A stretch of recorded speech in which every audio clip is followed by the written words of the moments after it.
Good morning, everyone. It is Sunday. We have another cardboard box. Got some coffee. This is the ANET A3. It's supposed to be fully assembled. This should be a pretty easy live stream, I hope. Don't know much about it. Let's get it unboxed, and then we'll take a look at the specs. Let's find a knife.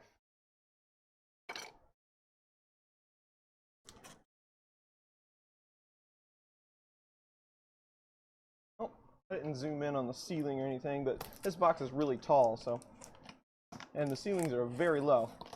I'm not sure how much you're going to be able to see. But again, night shift never ends. That is a great screen name, and thank you for subscribing, because I was on night shift for years, and I know exactly what you mean. So they give us an awesome packing slip that tells us exactly that it's an ANET A3 high precision, fully aluminum, plastic frame assembled 3D printer. There's Colin. Good morning, Colin. It's Colin's birthday today. Happy birthday.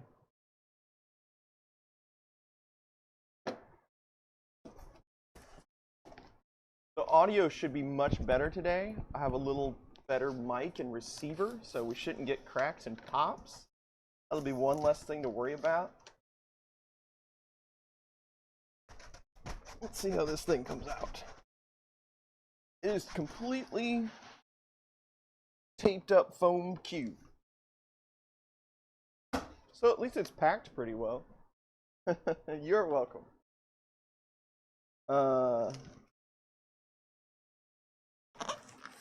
Yeah, I think the foam is actually like glued together. That's interesting. I'm gonna cut this thing out of its coffin.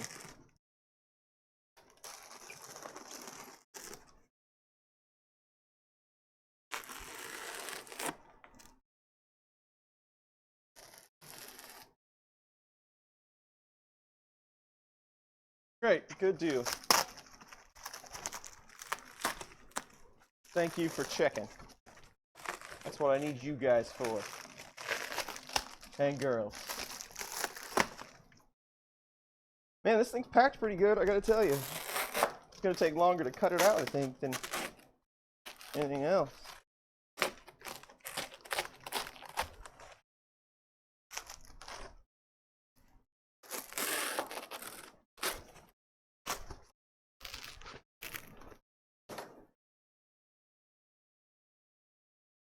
Alright.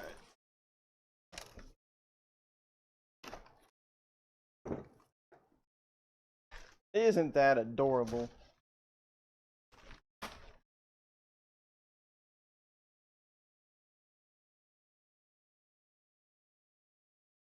It's a sign. Yeah, we'll see. So, if we have no problems on the stream, that means this printer will be a complete nightmare, right?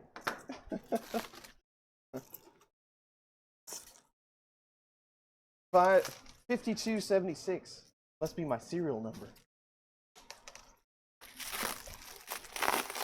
Man, they shrink wrap the hell out of this thing. ANET A3, right on. How do you like it?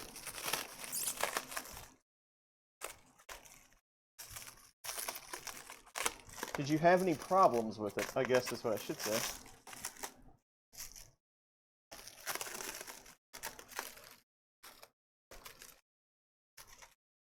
That don't feel like aluminum to me. That is some serious acrylic.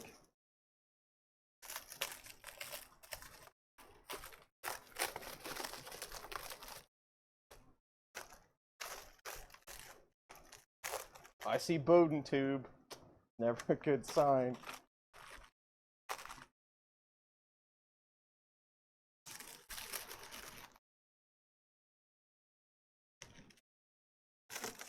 We're getting there.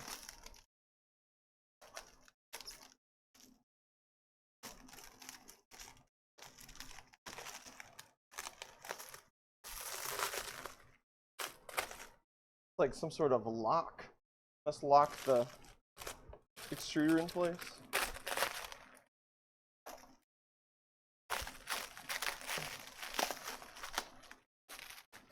Oh man, there is a piece of film on every piece of acrylic. Which I guess I should have expected that, but I just now realized it. It's satisfying to peel it off a little bit. But if you have to peel off a lot, it's really annoying.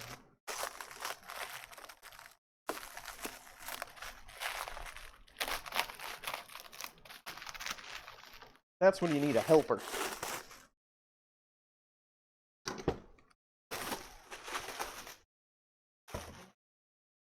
Now, I just found a nut. I hope that was already on the table and not in this kit. Okay.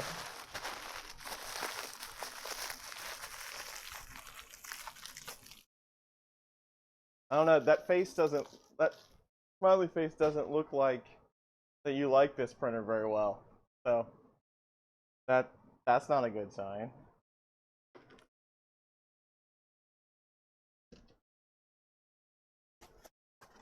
Lots of foam.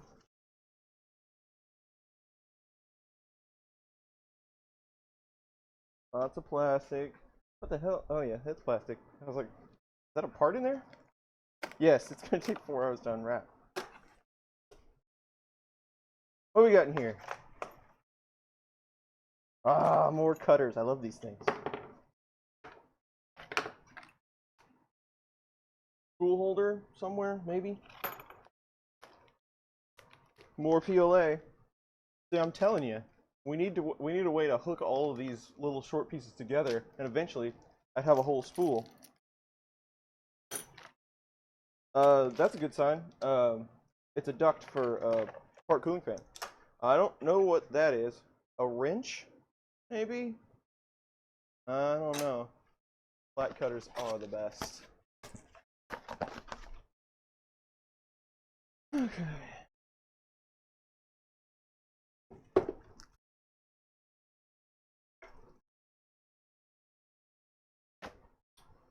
Okay, so this is probably holding carriage in place. Get that off of there. Good print quality. Yeah. Well, that statement sounds like the same statement I make just about with with every printer kit that I receive. So we'll experience this together.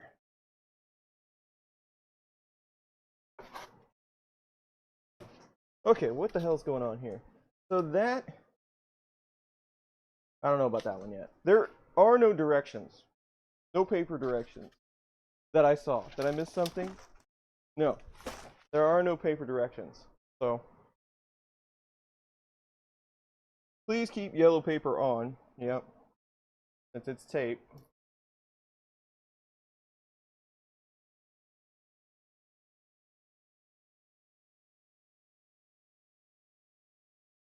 I guess I could have just printed on this sticker that says leave the tape on. Flip it over. Probably should have left that on there until I flipped it over. Let's try to get this foam out of here. Piece of foam underneath the print bed. And it is squished in there. I might have to raise the print bed up to get that out. In fact, I think that's going to be the plan. Oh, there are parts running around in here. Can you hear that? Yeah, there's 2 screws flying around. That is not a good sign. Yeah, there's yeah, that's not good. So that's where those go. This piece that I took off that's running up and down is not screwed down.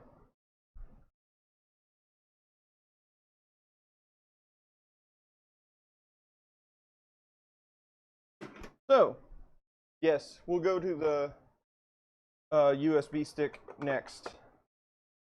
But yeah, we have parts running around in here. So what did they just...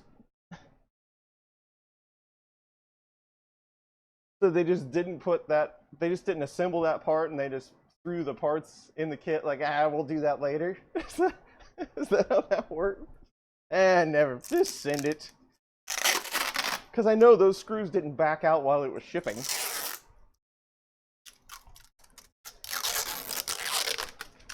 Ah, well. Another day, another printer kit. Oh, we gotta take the paper off the LCD. Okay. So, it is uncoffined. Kinda. This piece here. Take that out. And we still have to take that piece out from underneath the bed. Now. Yeah, that's connected to the something. So that nut definitely did come out of this kit. And I think we lost another one too. It was running around somewhere. But we can probably find some replacements for that. Okay, let's switch over and check out the specs and the SD card and see if we can get an idea of what the hell we're going to do here. So let's do one of these numbers. So, what is an A3? Full aluminum plastic frame assembled, $300. LCD, print speed 40 to 120, yeah, right. 400 microns,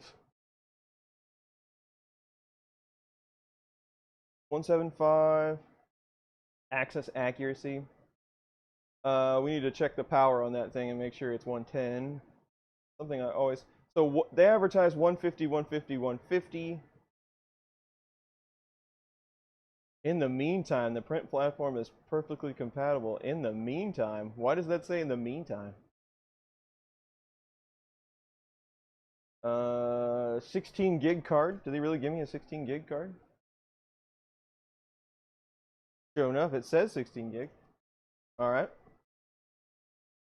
Big LCD, high quality motors. Samples.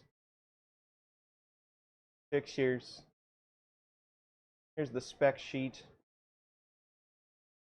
200 millimeters a minute on Z. I kind of doubt. So heat bed 100C. We'll see if it gets that hot. Cura, Windows. Okay, that's all I need to see. Now let's check out this SD card.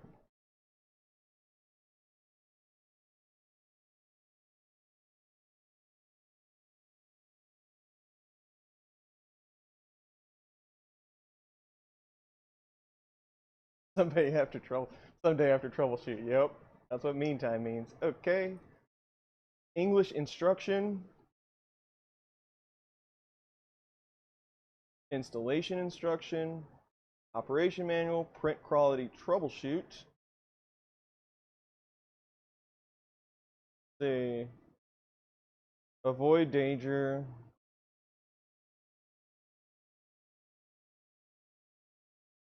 So these are just drawings. Cura. Blah blah blah blah blah.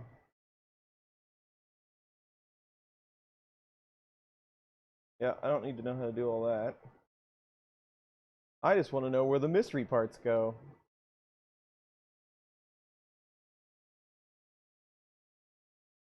Maintenance. Avoid burning the house down. That's your maintenance. Print quality troubleshoot guide, so that isn't what we need. Print model software, test G code, tool list, other pictures, main board, power supply wiring. I don't think we want the Chinese version. So is that all I get?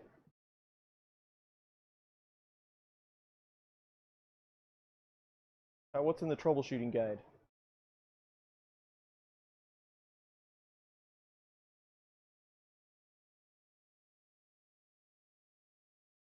This is just what to do when your print sucks.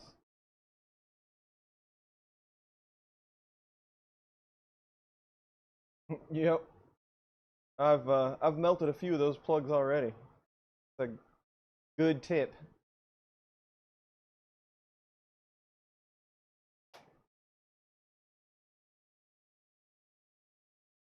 Oh man, you had a bend on top of your machine when you got it? That sucks. Guess we'll have to look it over. So there is no instructions that I see on this SD card. So let's go back. So now what do? We wing it. Okay. So we get a piece of Bowden tube. Let's get that off of there.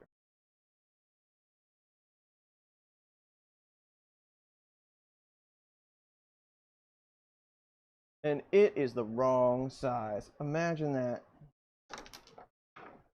Okay. So, what's going on here? Can you guys see that? Let's see.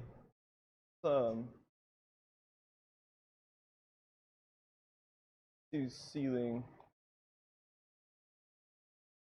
That number. And then try to get you in there a little bit. Like so. So, you can see that. So this thing is just, it's a bushing. It actually has a bearing in it, but it's a bushing for the Z. It's just floating around in there. So my best guess is that's where these screws go. It needs to attach on the top, which it would work. I mean, you don't have to have that Z-rod coupled on the top. I do prefer it. It would work without it, but still, we got parts flying around in here. Not cool. Not cool at all. So we'll put that back together.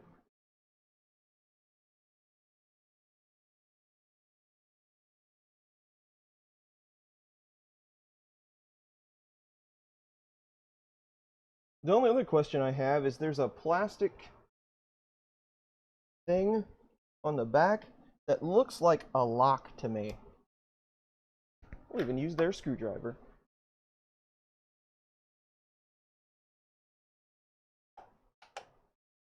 I have a socket for these now somewhere. It's a 5.5 millimeter. And we lost the washer for this other bolt, but I just so happen to have a few laying around.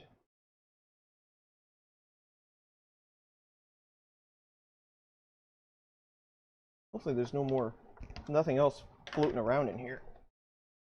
I don't hear anything. Oh, wait. Heard something. That's all I need is a bolt or something like that to get on the power supply or the leads or something. Here's something moving around, but I think it's... Oh, like... Can you see that? Whoop! So, that bolt moves a little bit. Okay. So, first thing you need to do is take a look around. Check the bolts out. I'm thinking that just holds the board in, the main board, but probably ought to tighten it. All right, let's get this other one in here. Get another nut. Hopefully this is a good one. I threw a couple of yeah. Hopefully I threw a couple of bad ones over there the other day. Hopefully this is one of the good ones, and it is. So back to what I was originally working on. Let me get that out of the way.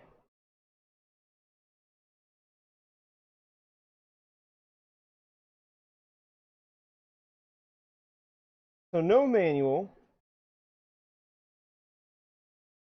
but outside of unpacking it, I don't know what you actually have to do yet. These are repairs, so this is a step backwards. So now we are actually at the moment, if I can get that a little tighter, we are where we should be straight out of the box. Right? Right.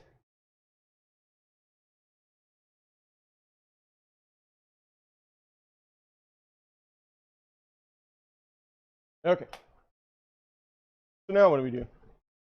What is this thing? There's a plastic tab back here, and I really want to pull on it. It looks like it just sets in the acrylic. I mean, it's...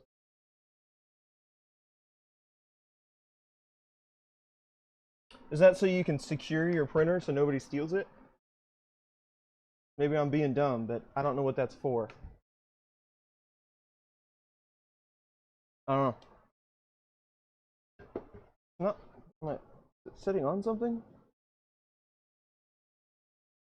I mean, it could be sitting on some crud, but if it isn't, that means it's not level. I don't think it's level. Dancing around a little. What are we gonna do? Filament guide. Thank you. Now see, if I was doing this by myself, I wouldn't have known that. I'd have to go watch a video or something to figure out what that was. Filament guide, which I don't think I want to guide filament with that. That looks like a bad thing getting ready to happen. So let's plug it in and see if the smoke. See, fan duct. Nobody told me to put the fan duct on. Good thing I knew to put the fan duct on. I'll go there. USB cable. Still not sure what this is.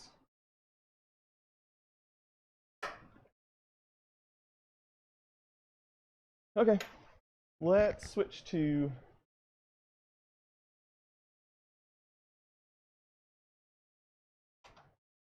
this guy.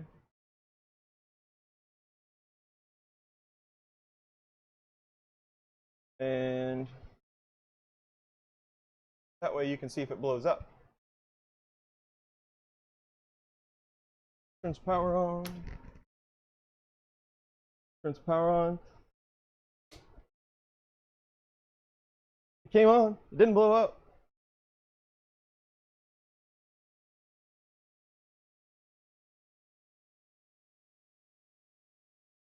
There you go.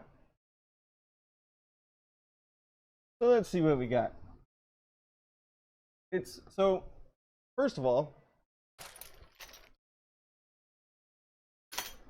the screen is, there's no Bowden tube in there, by the way, but the screen is tilted in such a way that you really can't see it from standing. Maybe you can adjust the contrast, but can the camera even see it? I don't know. Let's home it and see what it does. Oh, it's pushing the button by itself. The knob is stuck. Let's see. I need to get the Z up so that I can get that foam out of there. Let's see if it'll allow that. It won't even let you move the Z. Oh, I bet you that's a 10mm thing though. The knob is kind of crunchy in there. It doesn't fit in the acrylic very well.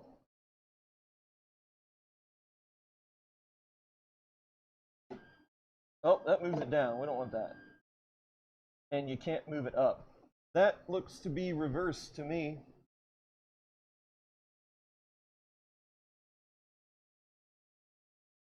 Great. Okay.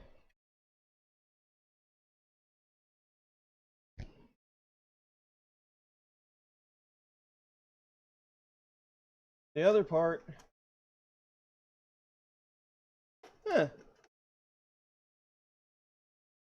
Okay. Filament. Gotcha. There are no screws.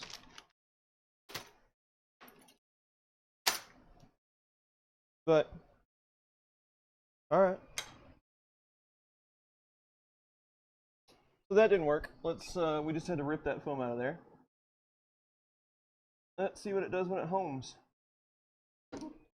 So home decks, and now here comes Z.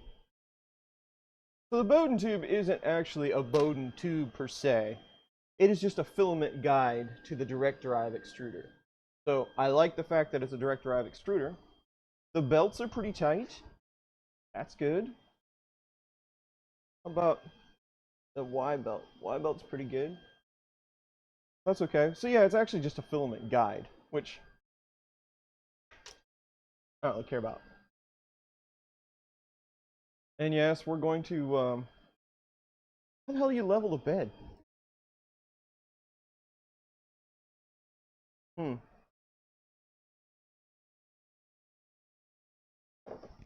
We're going to use orange filament again today because I really got to get rid of that stuff. This spool just keeps getting worse and I keep dropping it.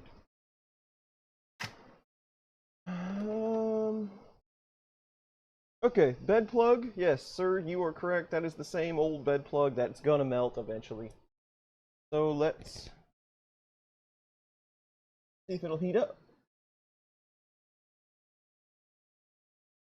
Fans are on. I heard things. We forgot to change the power, but hopefully it was changed because it's already running. We might have got lucky on that one.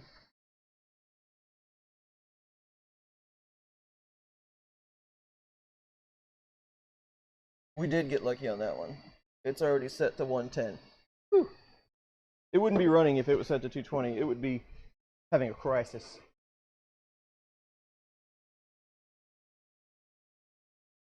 Filament guide, eh? I see. And you have this. Probably shouldn't do this while it's running. You got this thing here. So they expect you to put some sort of spool holder thing back there. I get it.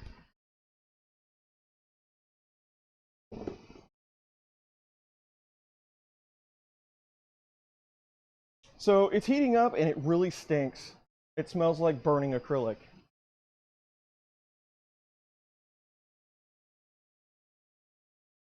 What's the temperature?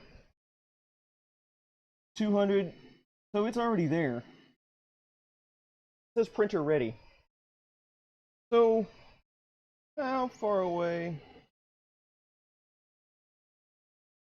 It is right on that tape. I don't know, man. There's really, I mean, there's a couple of bolts on the bottom here. They just, okay, gotcha. They just they thread into this aluminum instead of having a nut on the bottom.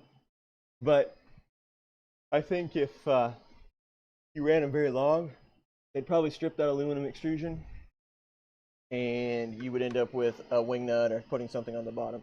So this side could stand to come up just a touch. With a bed this small, you really shouldn't need a lot of adjustment. Can't see this side because the motor's in the way. Side needs to come down a little.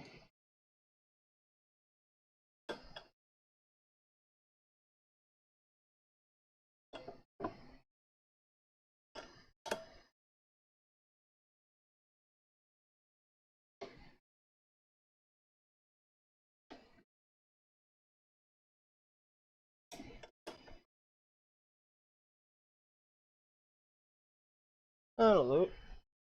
What else we got?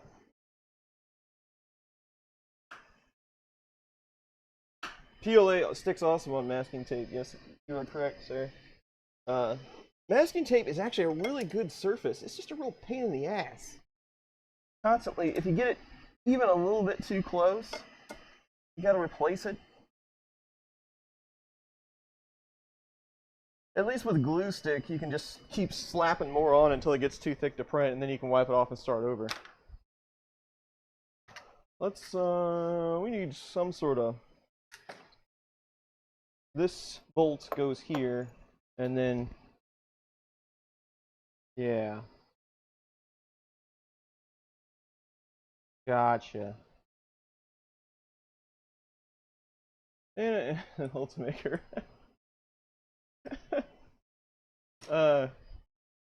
You said that, not me. Yep. We need a spool holder of some kind. How about an ANET spool holder?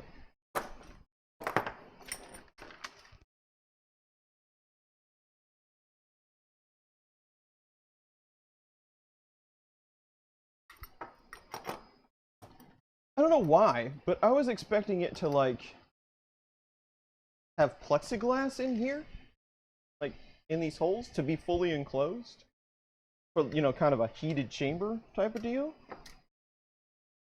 But is the Ultimaker, that brings up a good question. Is the Ultimaker completely enclosed? I think it is, isn't it? I don't know. I don't have enough money to have one. What's that new tall one? Like $4,000 or something like that? Ultimaker 3? Are we extruding? We are extruding. All right.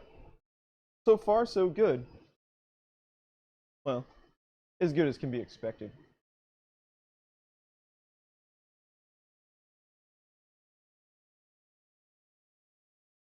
All right. 200, 200. 10 infill. Let's find some G code.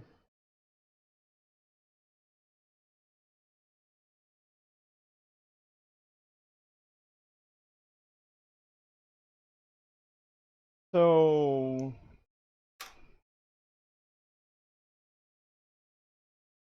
no, it's not enclosed. Okay. It goes for 5K. Ow. That better be the singing and dancingest printer you ever seen.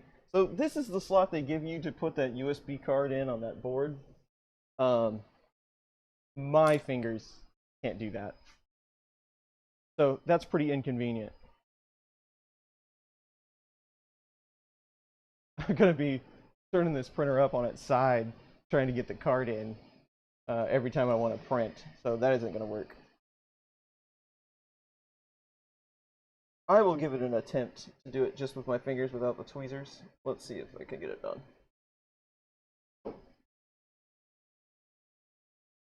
There we go. We did it. So it was a little closer to the acrylic than I expected. But I still have to look at it to be able to get it in there.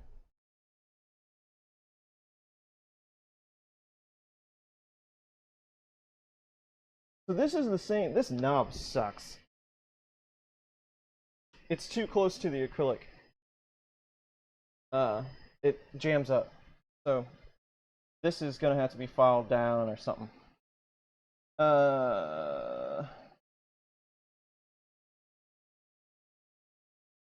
SD card, initialize SD. Okay. Print from SD. And our friend the Benchy. What's it doing?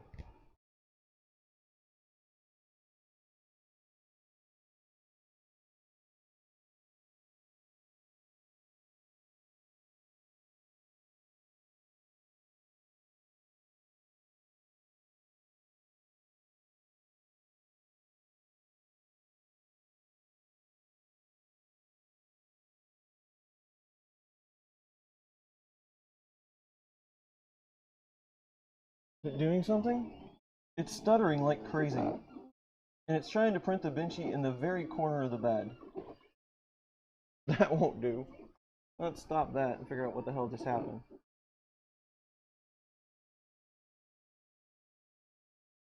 Let's see, hold on. Table. That's supposed to be the right one. Oh, okay. Gotcha. Do this. Why is that so dark?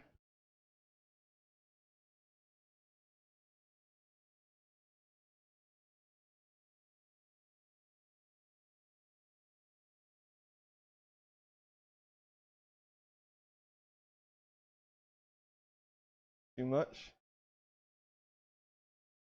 Right there for a little bit. Okay. So what the hell happened?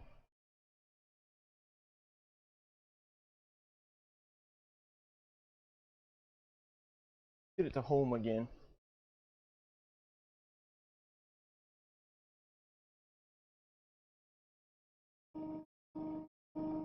Okay, so the motor that raises the Z back here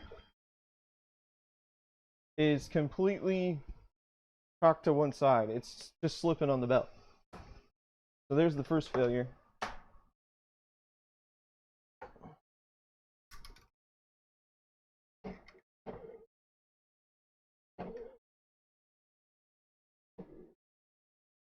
It's actually kind of a...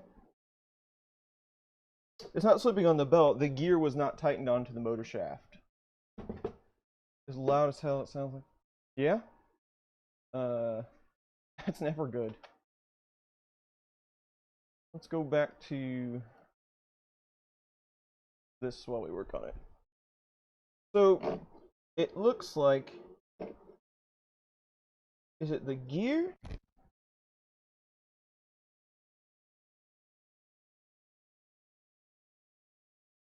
It's just hanging on there with a piece of acrylic. The belt isn't tight enough to actually grip anything. It's just super floppy.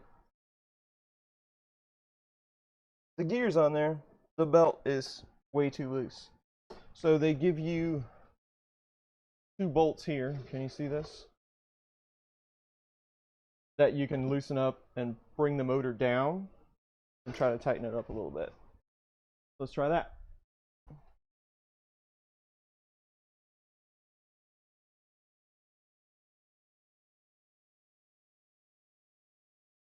See if we can get it in a tooth. It clamping down on that acrylic like that, it's never going to be very tight.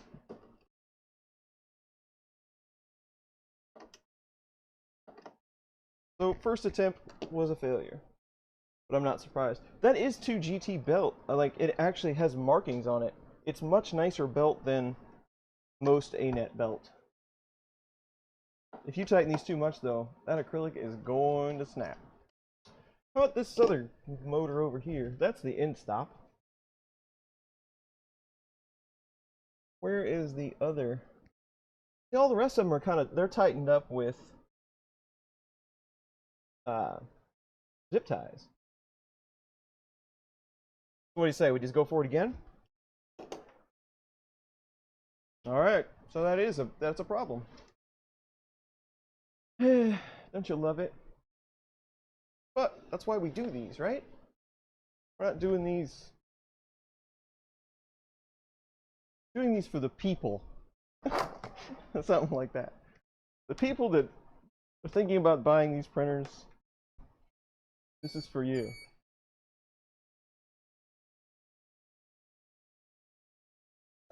And that's a good time to mention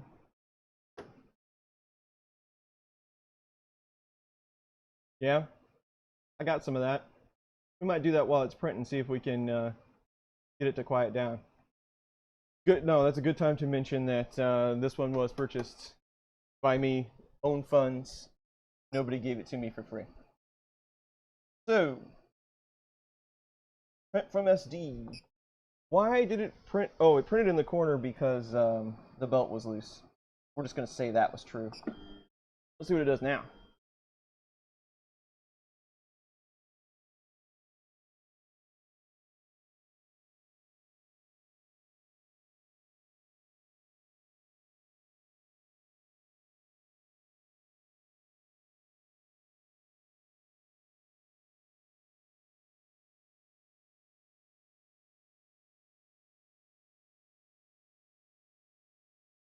Still heating?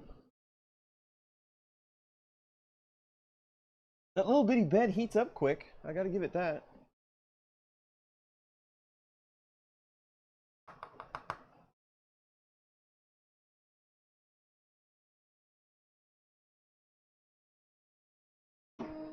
Alright. Boy, it is loud. You're right. Acrylic really resonates sound.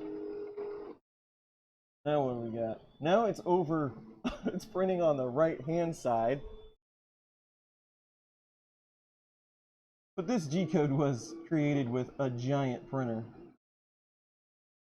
It was created for a Mark II, so yeah, it's going to be a little off.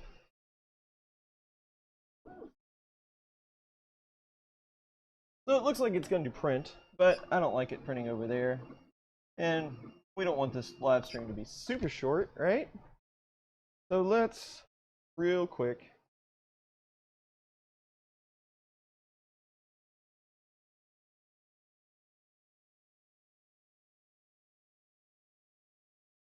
that's what they do, man. That's what they do.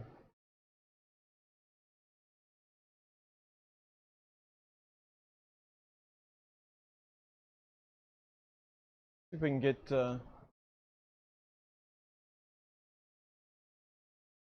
something set up for this printer real quick.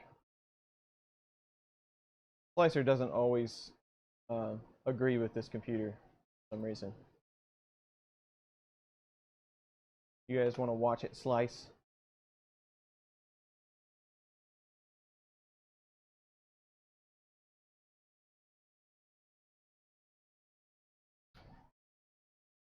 So that file was sliced on a 200 by 200.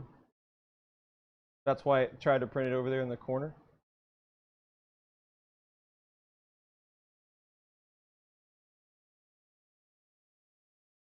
Let's grab a Benchy. And we're going to print. I gotta switch to 2D. This thing does not like this computer.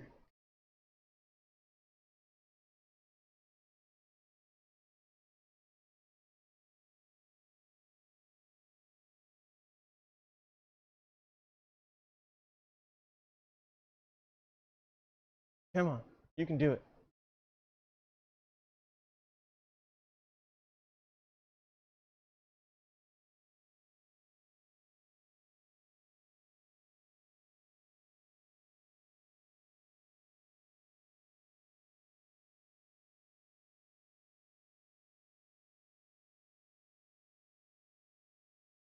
Come on, computer. All I want to do is slice one file.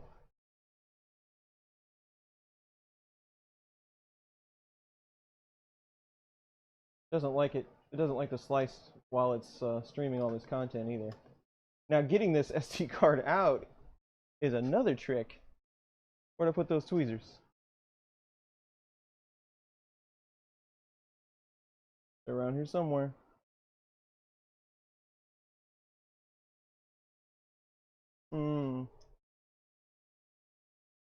I swear. This is a real crappy set. Oh well, I'll figure that out in a second. Okay, Benchy 2D. Let's start with, we'll let it have normal, but printer settings, bed shape. And it probably won't get us dead center, but it'll keep it from going all the way over to one side. We shouldn't, we don't want to do any of this stuff either. We don't need mesh bed leveling. That's all fine and good. We'll let it use Z-hop and all that stuff like Prusa does. Let's save that. What is this again? An A3? Go. And let's take the infill down, make it rectilinear. We don't need anything super fancy. 33, that'd be a lot. Okay, let's slice that.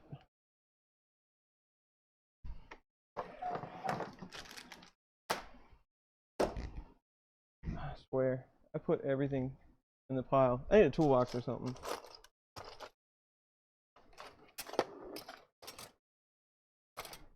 I know they're right in plain sight too.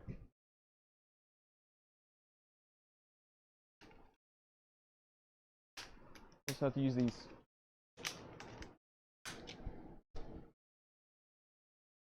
These are probably better anyway. So it took tweezers to get the SD card out, for me anyway.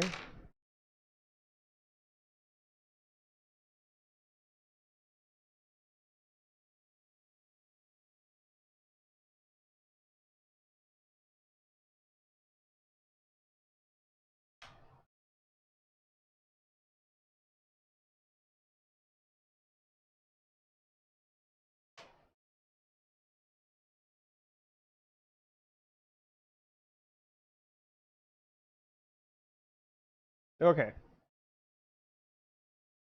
We have some new G code with us for a smaller printer. Let's see if I can get it in there. Alright. Take 3. Clean up some of this junk. They didn't give me a scraper. I really like it when they give me scrapers. I tore this one up the other day though. I need to go grind it down because I was doing something I shouldn't have been. And prying on stuff with your scraper, and you shouldn't do that.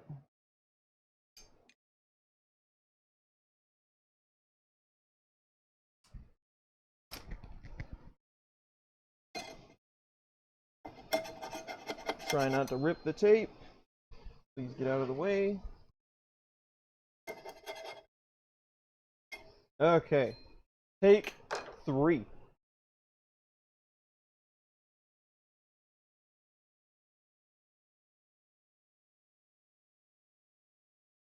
Hopefully it's... Ooh, that didn't sound good at all. What the hell is it doing?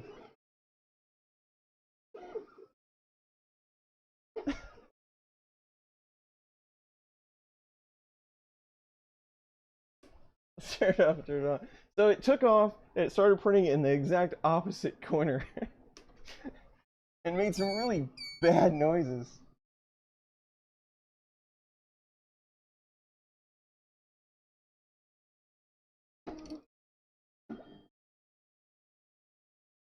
Okay, now it's back to home.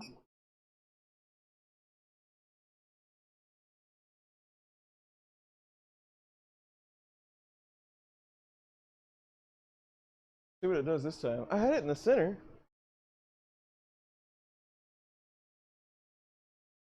Maybe something happened when I sliced it.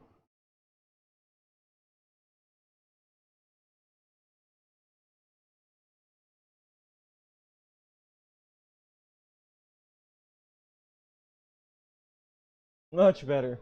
He got confused.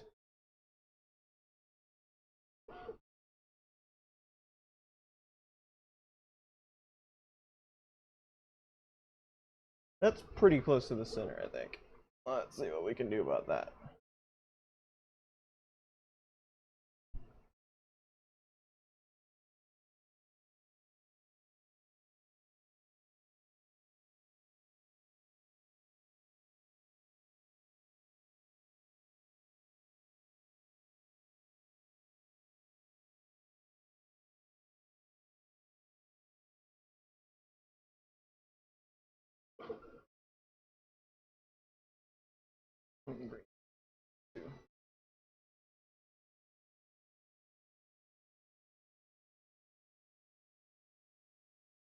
It's going.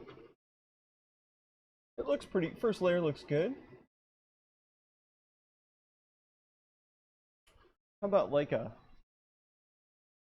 I don't know if we could get both of those going or not.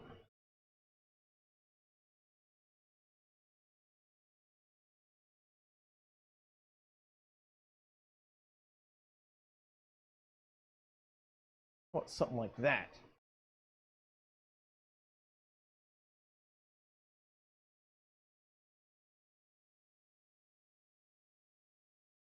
Bring this one over just a little.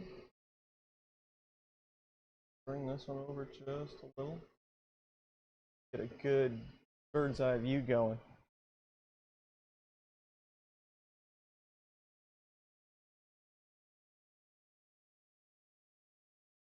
There we go, it's going.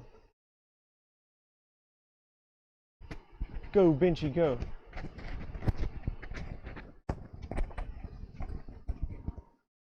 coffee time.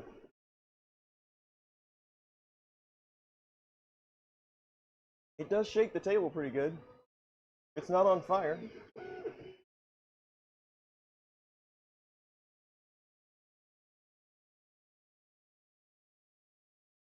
Guess we could try to peel some of this plastic off while it's doing its thing.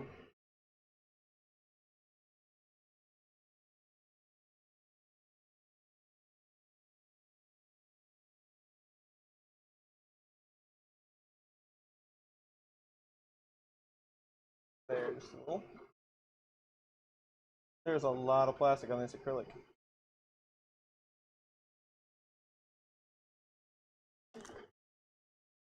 So 3 attempts.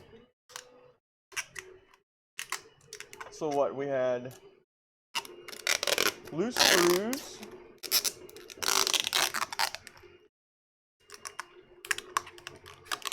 I guess technically we had 4 attempts, because that last whatever the hell happened there.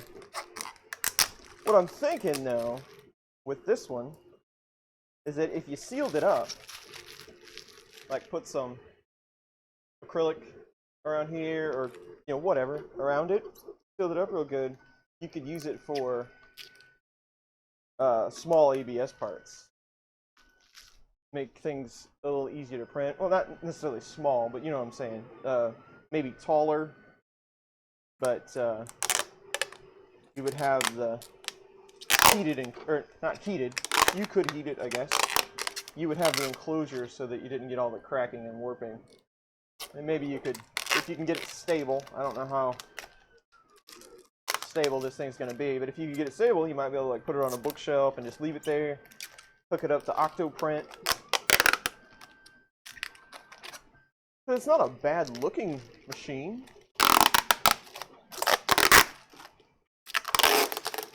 It's somewhat attractive.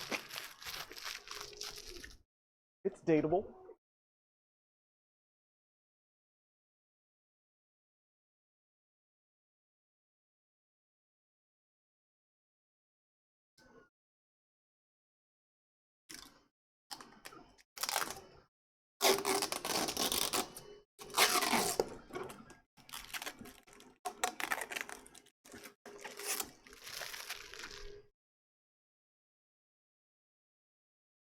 About on the top. Gotta get the plastic off so I can start getting fingerprints on it.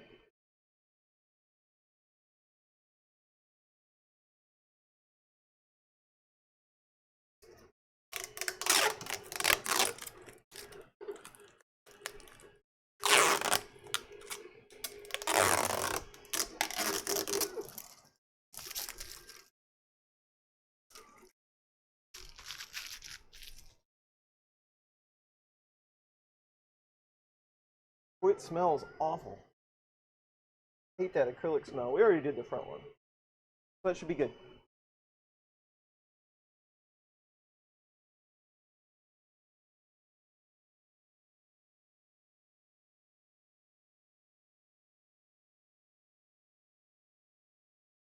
How are we doing on print? Looking good. So you guys watch this thing print.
Okay, I'm back with coffee.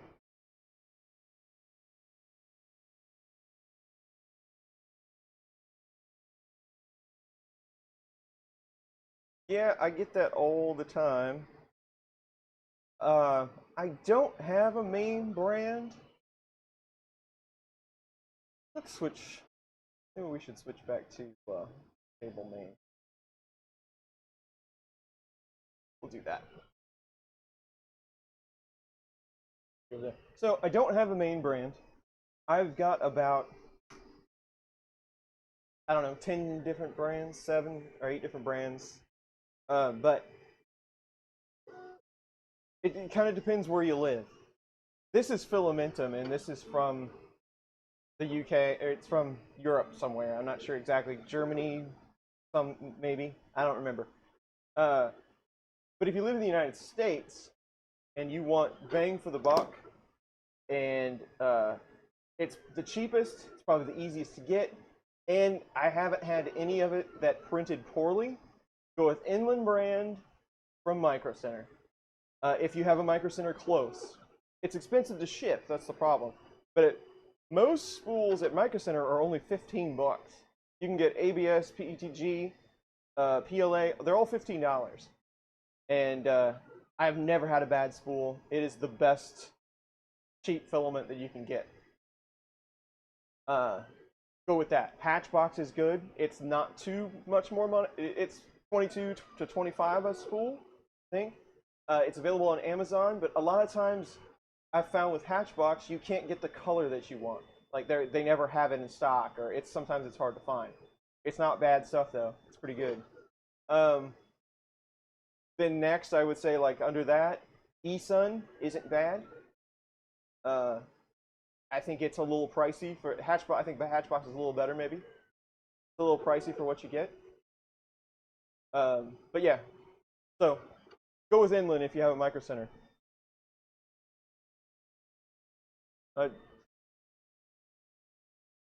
Yeah, there's a bunch of boxes down there.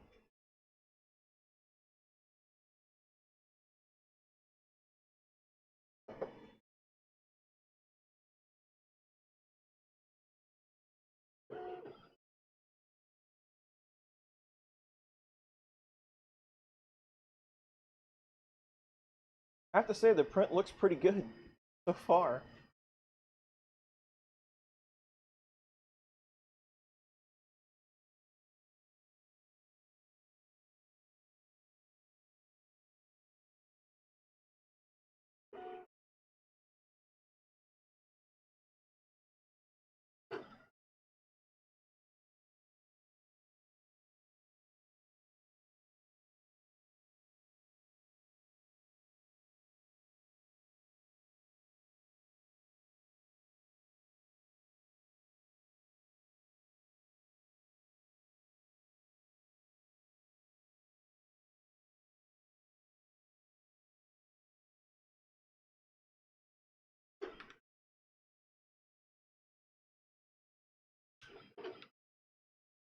It's Z-hopping well.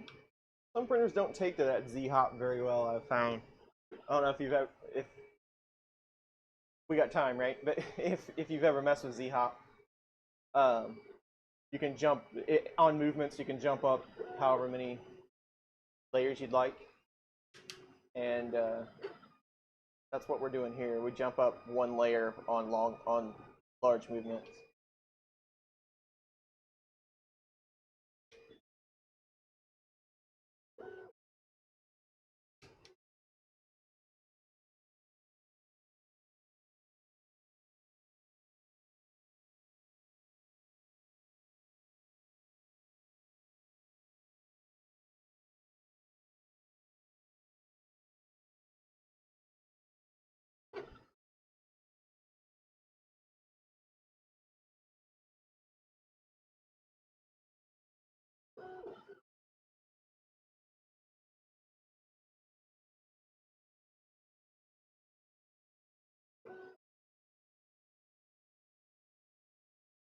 I missed that in chat before.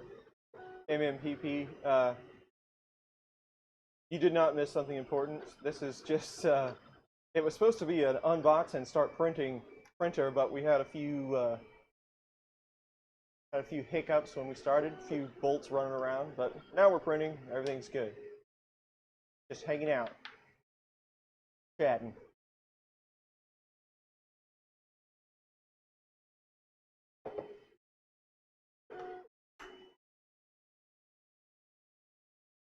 So they say this is a spool holder, huh?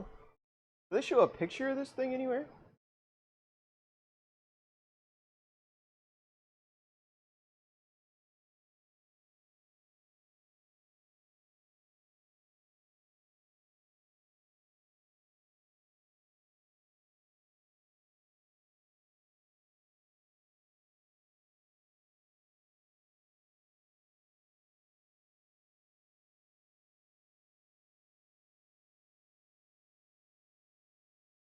They do not show it with their spool holder on.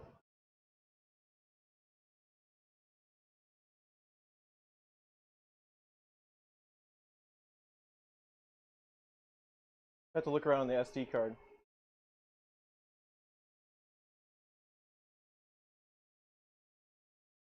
Yeah, inland works great if the printer's printing, right? You know, there's something I noticed the other day. I've got some inland in here somewhere. Something I was noticing about inland. Let's just take this stuff.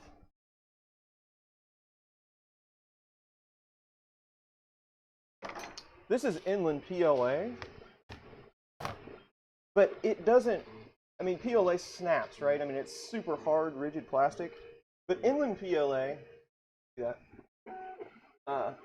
It will actually bend before it breaks. So it's much more manageable than a lot of PLAs. So like, if you grabbed a piece of Hatchbox PLA, if I still have some, I'll see that there. We could try the Gear Best stuff. I know it'll, here you go. So this is Hatchbox PLA. And if you were to try to bend it like that, it just breaks. I mean, really easily. Super easy. So that, in my book, right there, is what makes inland awesome. Because if you've ever tried to fight PLA down into a printer and it just keeps snapping and snapping and snapping, and then you throw the printer out the window, you know what I mean. So yeah, nice work, inland. Too bad there's so few micro centers. And you are right, this thing is grindy and loud. Where is Superloop? Why can't I find anything?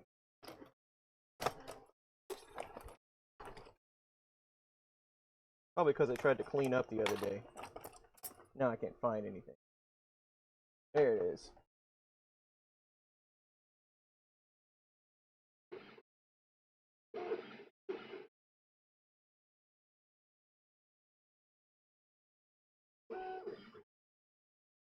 We can drip some oil on the part. That'd make it print good. You can see where like scuff marks on those rods already.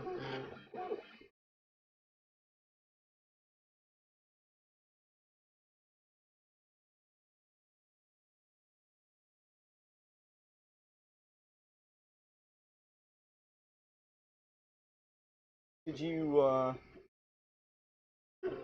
anybody catch Tom yesterday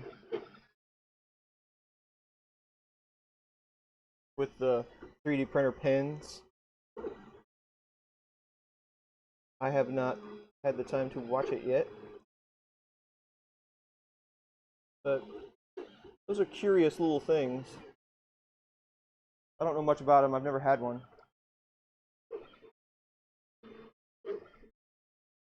Definitely has some grindy noise to it, huh?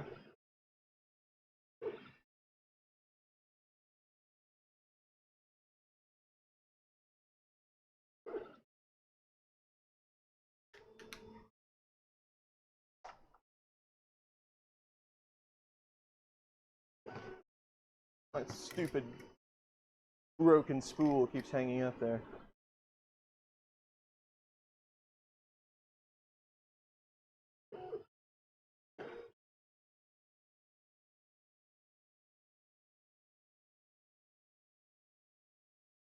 I don't know. Not too bad. I like it. I don't know, I like the fact that it's a cube. Seems pretty sturdy. I wouldn't want to drop it. If you dropped it, it would go into a million pieces. I wouldn't like to try to assemble it either. There's a lot of rods and gears and things like that. So I'm glad it's fully assembled.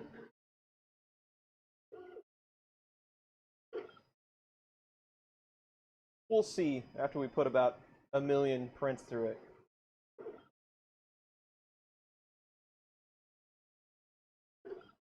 Yeah, I could see that, how it could be loud.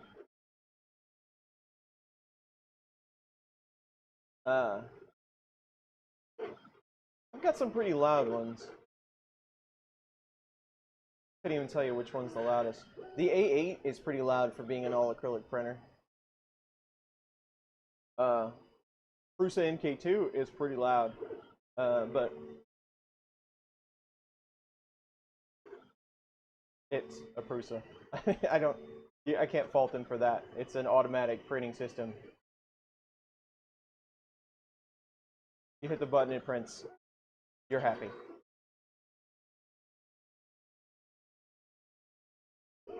Infill looks good. I mean, it doesn't. I don't hear any skipping at all.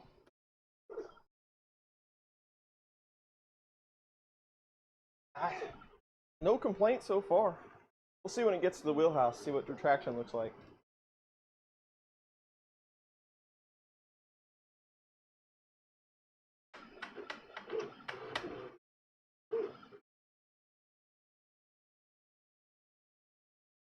Grind, grind, grind.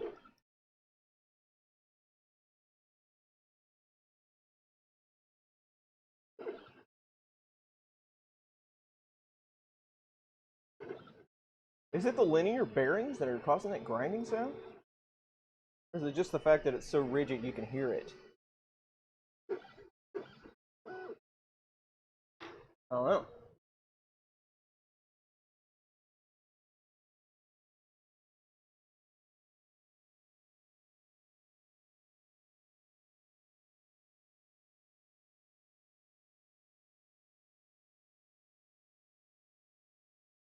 I'm getting text messages.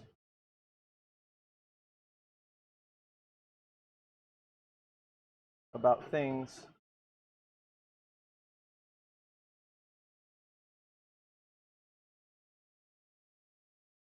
Okay.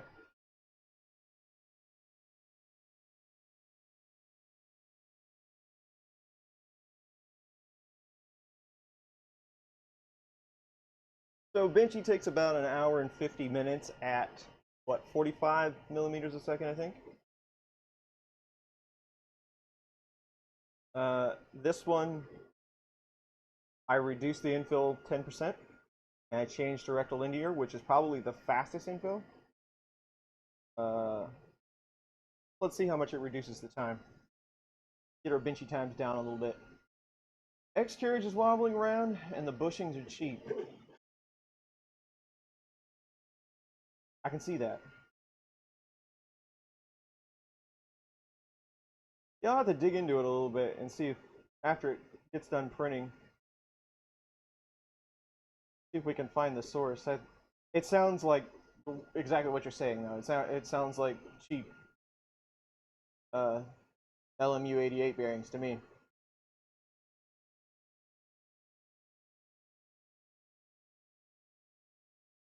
They do have, I've noticed the X rods have little grub screws for maybe like some little, a little bit of back and forth adjustment, maybe. I don't know what good that would do, but I do see them there.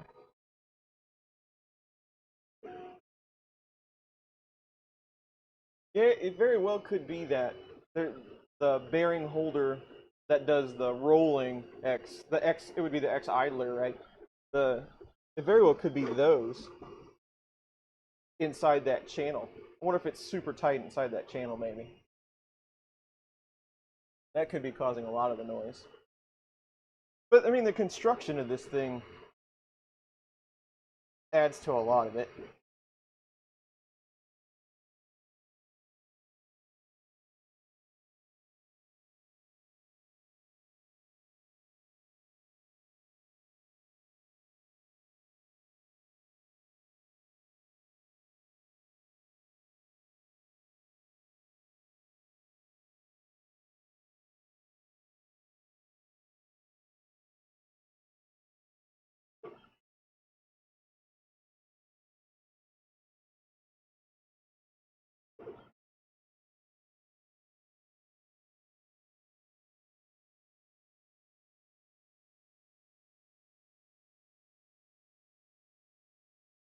Guess I don't have to build anymore. So that's okay. Got another pair of these. I like those blue cutters because I can never find a pair when I need them, so I need like 8 pair. More poorly shaped Bowden tube. More generic PLA white filament. I gotta clean up.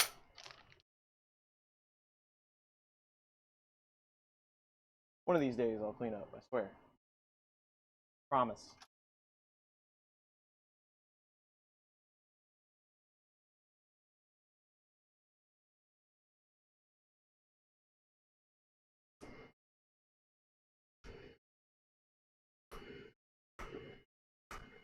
Yeah, I really thought with this design, well, I really didn't know what to expect. But with this design, I figured that they would have a little extruder like sitting over here in the corner maybe. That you just kind of fit filament into and it would Bowden down into the hot end. That's what I really figured it was going to happen. I do like the, I mean, I like direct drive better. It's just better. But you're correct. With a small setup like this, could have saved some weight. Made things a little more agile feeling. It's printing really good though. That print looks great. This really isn't one of the cheapest printers either. It's right at 300 bucks most of the time. You can get, I think I got it on flash sale or something for 280 or something like that. But a couple bucks to ship it. So it's not the cheapest option by far.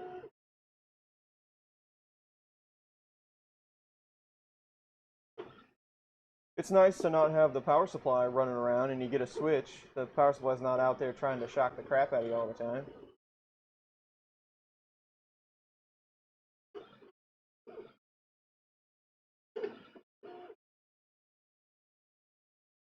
And why run, just thinking about this, why run the extruder wires up and out the top of the machine?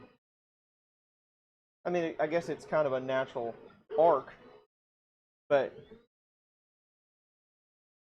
wouldn't it have been just as easy to keep them in the machine? I don't know. I mean, I guess maybe there's not enough space with all the rods and everything.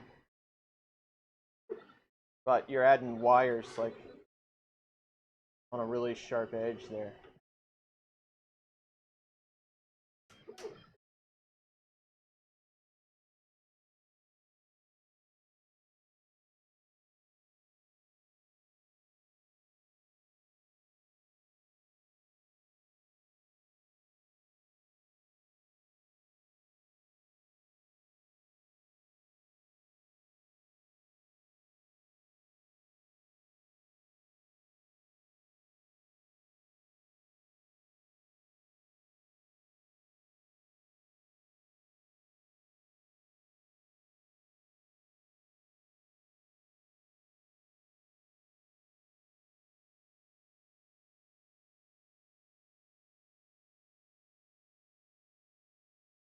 I don't think that did what it was supposed to do.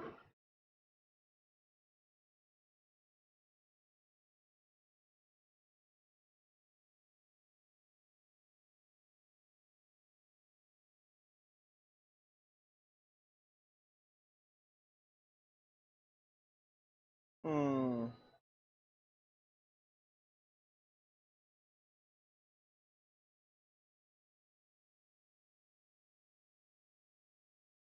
That's more like it.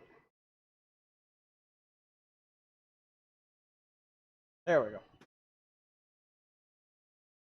People were saying that on my cell phone that they couldn't find my stream. I had to send them a link. Aren't cell phones great? They're not all that great, really. I mean, they are great. Don't. They are great, but sometimes they're not so great.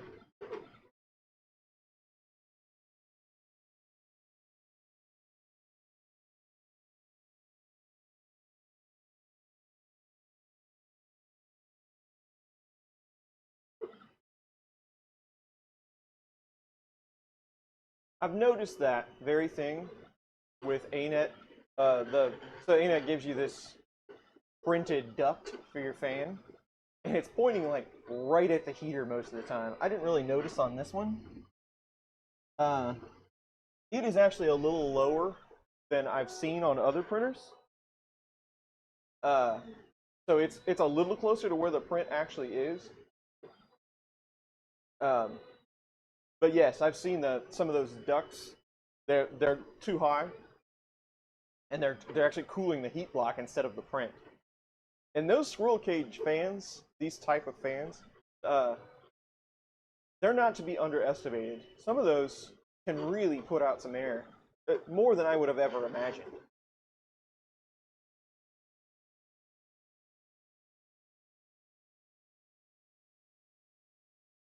But yeah, so if you devise one, you draw a new duct out,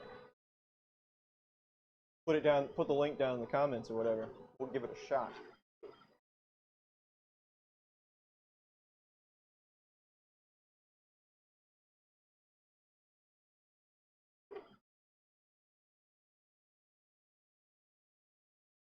Oh, we've already got, well, yeah, there's probably, that fan is probably a pretty generic size. So there's probably all kinds of them out there. You know, I've never looked for that kind of duct. I guess I should.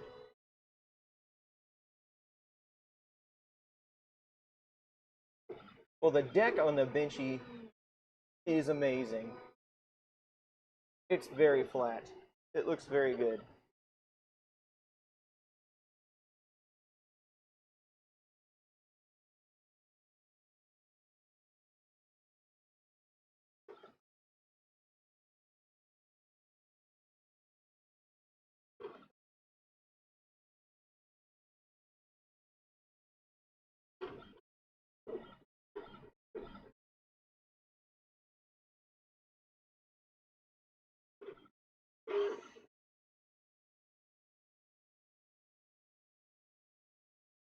Let's see if we can get a file. Maybe take that, try to get that front piece of acrylic off there, get a file in that hole. And because I like the knob, it was completely stuck in there and driving me crazy.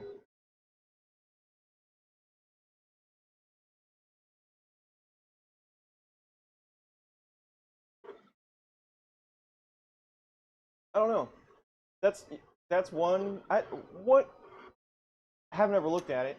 What is the difference about the A6 versus the A8?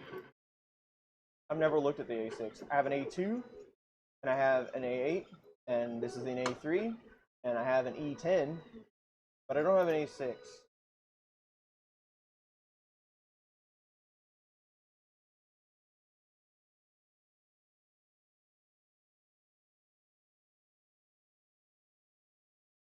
I know. I think it's a little more expensive than the A8.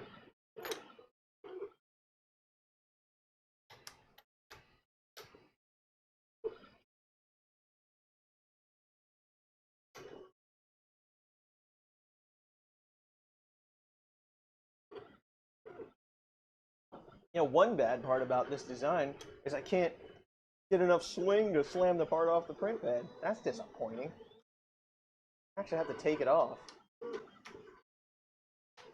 Ah, so it has a V6 type cartridge. Excellent. That would make life a lot easier.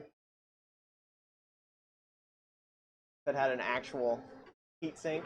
Even the V6 clones are pretty good. I've had a couple of clones. And, you know, barrel sizes and all, but, you know, for a $4 or $5 hot end, they're not bad. I wonder what barrel. I'm almost scared to look. I wonder what barrel they use in there. If it starts jamming up, then we'll know what barrel they use in there. Because that Bowden tube that they gave us is the incorrect Bowden tube. So I'm guessing that is what is inside that barrel. That's always the first thing with these, though.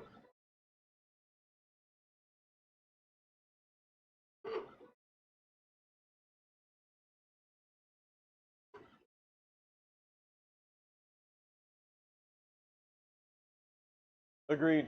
They print good. I've got a couple in a couple of machines. Actually, I need to work on a machine. The Prusa clone, the log printer, is an example. It has a V6 clone in it. And it was only a couple dollars, and yeah, they were good.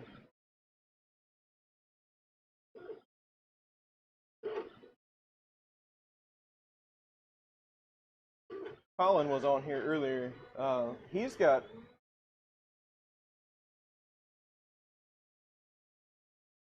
yeah. This is definitely an MK8. Colin was on here earlier. He's got a Titan, and he had a Titan clone at one time in E3D. I guess that Titan clone didn't turn out so well. In fact, I've got some parts for it around here somewhere. I still have not done anything with, but we'll check that out someday.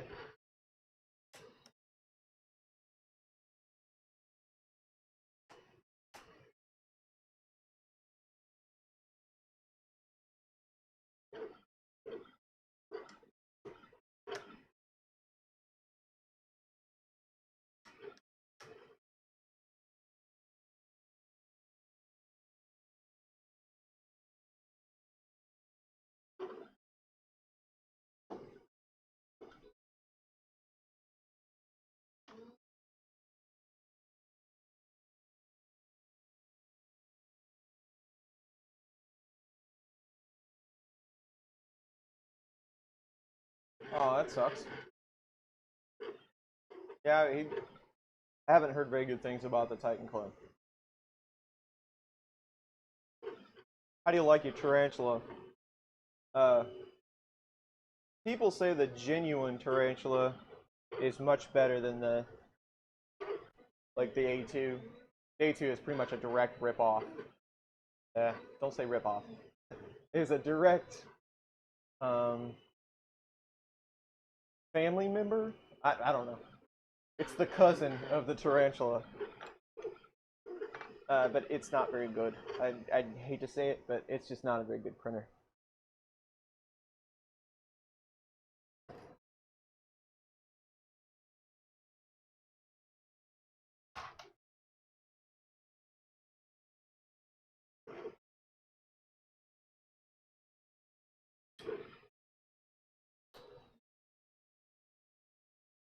Mm-hmm.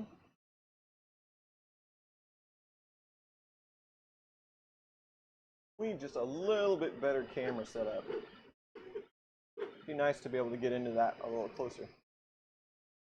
But in time.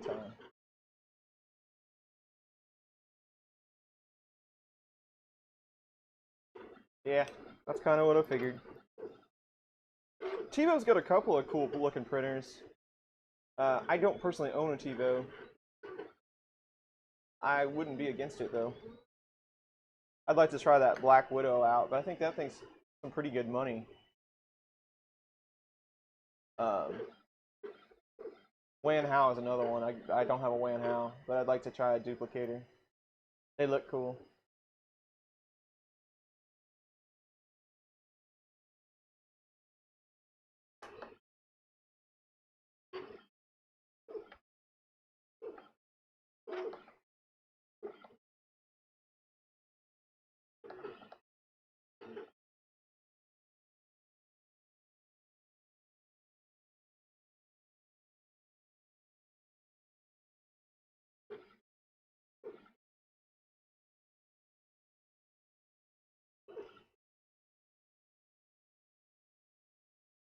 Moving right along. Does it give us our print time? I don't think the other, yeah, 39 minutes.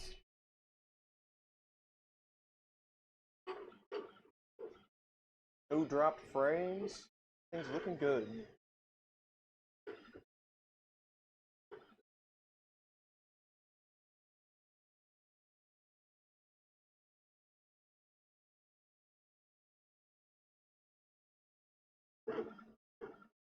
And that thing's noisy.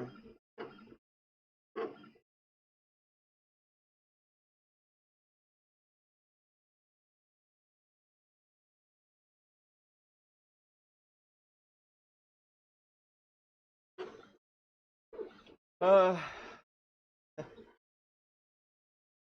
I got a handful. I got an MK2 that's printing some parts over there right now. In fact, I need to check on those. Is it done? No, it's still going. I got an Anycubic Castle, the cheap pulley version. It's not bad, but I almost never use it. There's an ANET A8 over there, and there's an A2. What else do we have? I got the Prusa that I built. I got an ANET E10. And I got a G-Tech Pro B. I can't think of any others at the moment. I think that's it. We've got some more on the way, but I don't have them yet. So I think that's pretty much it. I've got 6 or 7, I think, right now.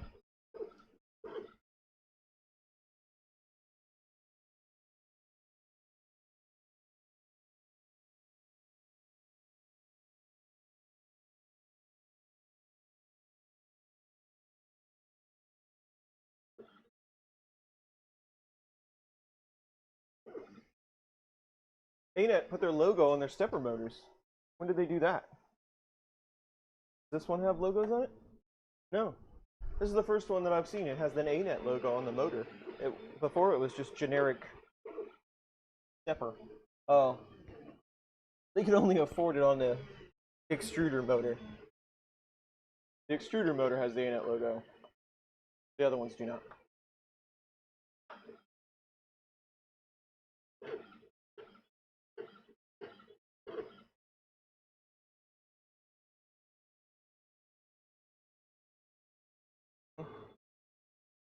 So is this, have you tried this? Is this rod supposed to thread in the back side of this thing? Is that what because I'm guessing it bolts, just on there.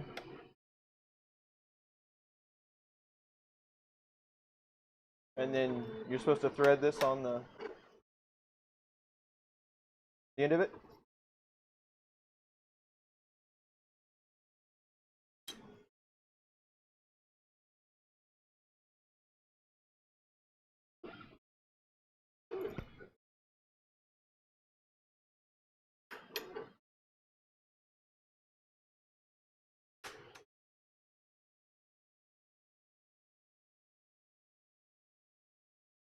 Cool.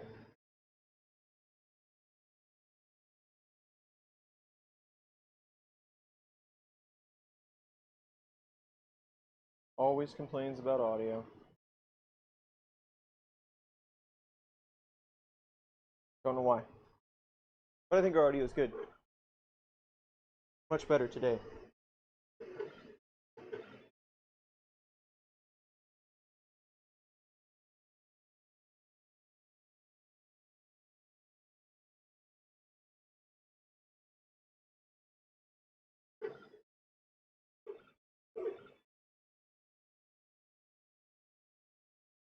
I'm gonna find some more stuff to print.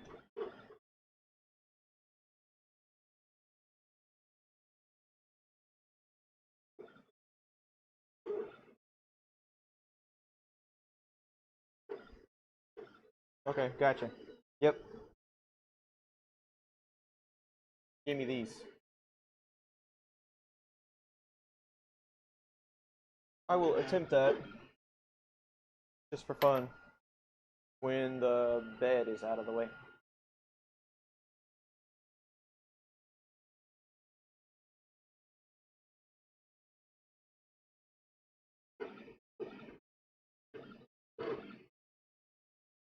I only see one spider web at the moment.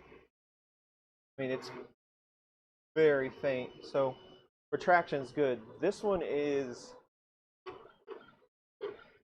set up with the retraction is set up with a really fine increment, like 0.85 or something like that. But it doesn't retract very much.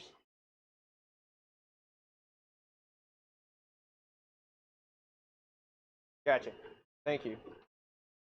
That's why I dreamed up, but I'm glad you concur.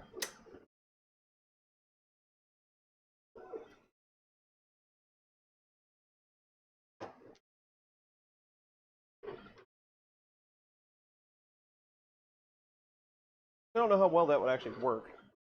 Being up over like that. It might work. I don't know.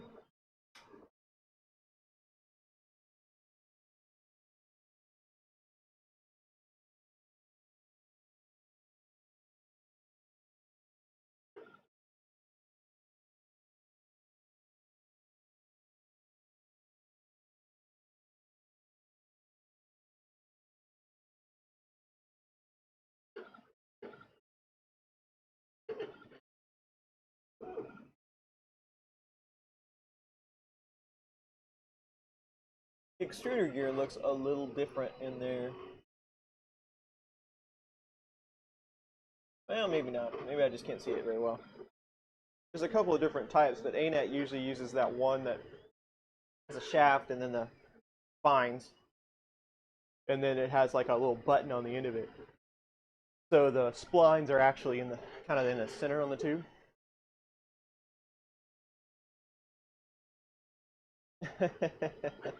Yeah. Yep. Direct drive usually doesn't give me any problems with that.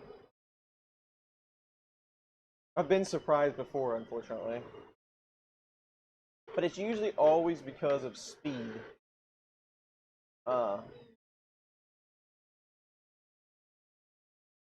The speed, if they have it set wrong, like feed rates or jerk values or something like that, even acceleration in the firmware, if they have that set incorrectly, it'll cause the weirdest stuff to happen with that filament, even on direct drive. It'll grind and pop and complain. It's a pain. Also, with depending on what barrel that is, what PTFE tube is in there, that filament, if it's that big stuff, I don't even know how big it is, but it's not the right size for 175. When it'll kind of do a U in the barrel and stick to the side, and cause some crazy stuff to happen there too. You usually see that though in like missed layers, gaps in the model.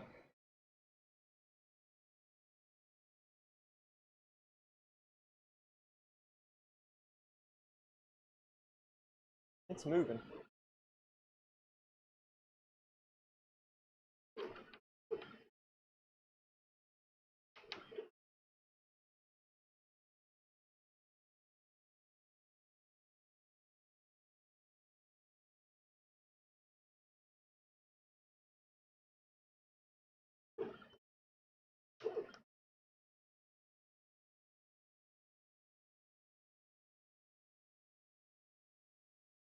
Keeps moving down like that, you'll be out of frame. Eventually, we'll have to adjust.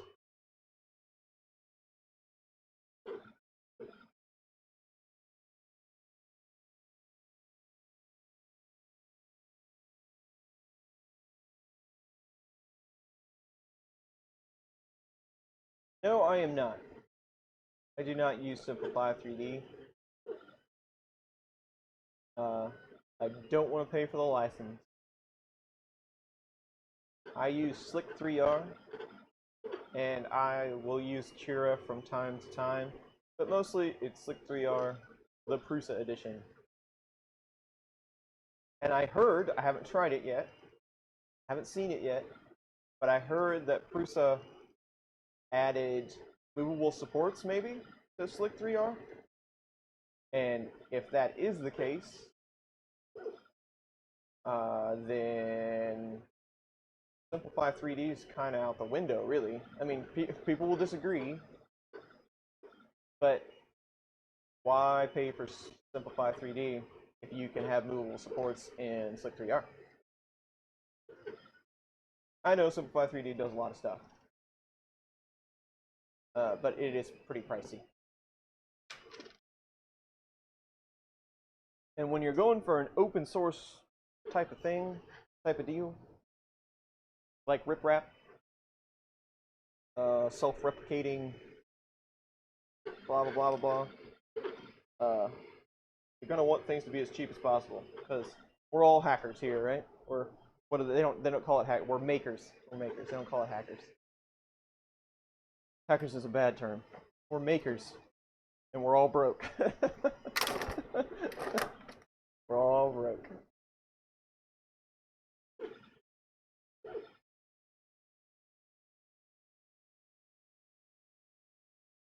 Because we buy too many 3D printers.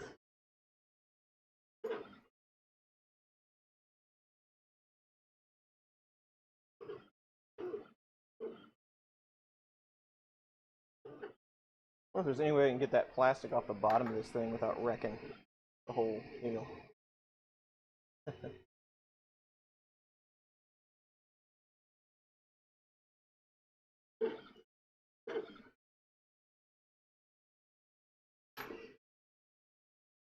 It is still on there. Yeah, I can see it on the screw head. There we go. I think that my biggest complaint with this thing so far is the smell. Man, it smells like acrylic really bad. I don't know what kind of acrylic they use. Of course, it's laser cut, but it doesn't smell very good. I'm gonna screw around and mess this print up. But it never seems, no matter how many times I mess with the printer while it's printing and how many prints I screw up, it never seems to stop me from doing it. I just keep doing it.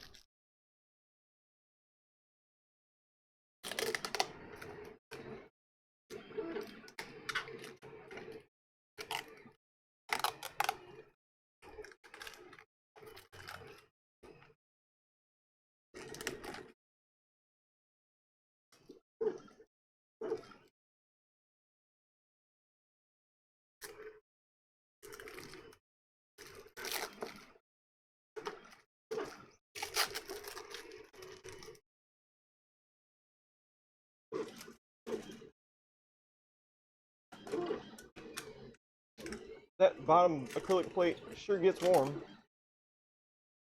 But it's because of that. I'm sure that power supply does not have a fan on it.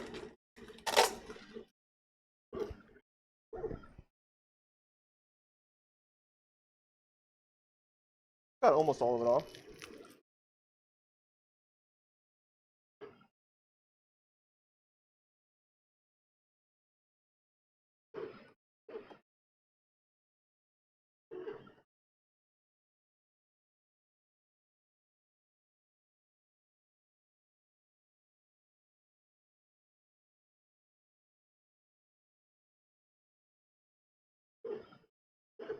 I have a bad ramps board that I need to replace in that printer. I think it's a bad ramps board. It's acting all crazy.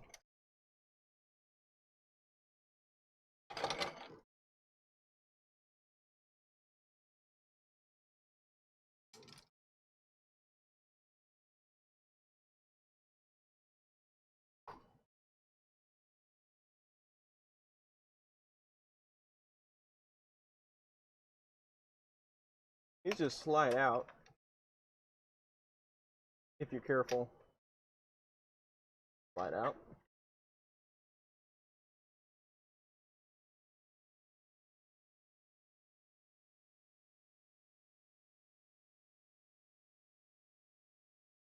Oh, that's gonna be a pain.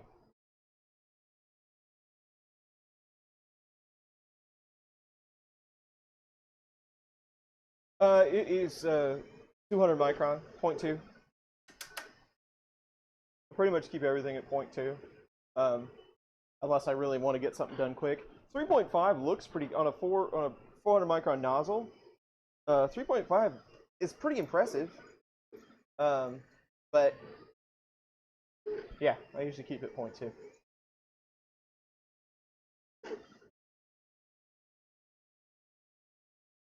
MKS 1.4. I'll have to look that up. 20 bucks, huh? Yeah, the RIMS boards are like $4. I mean, they are super cheap, but I would definitely be willing to upgrade if it was better, because I am so sick of going through RAMS boards. I've got one right now. I've got a couple, but I've got one right now that every time you move an axis, it'll extrude a little bit. So there's something shorted.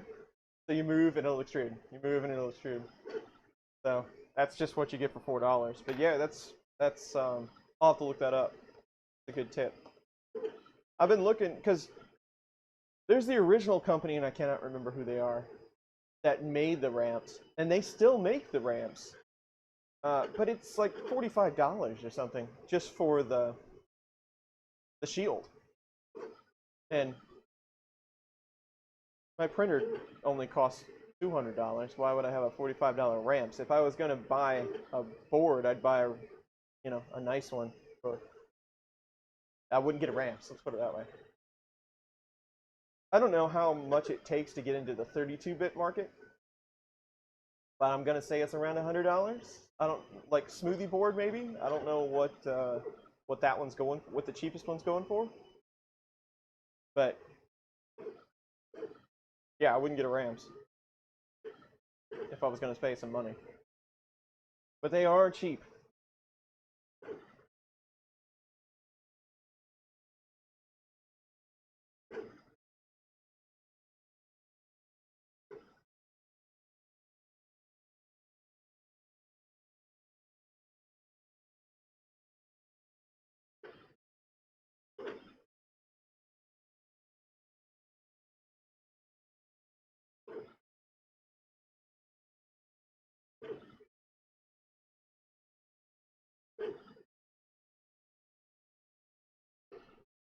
How's this other printer doing?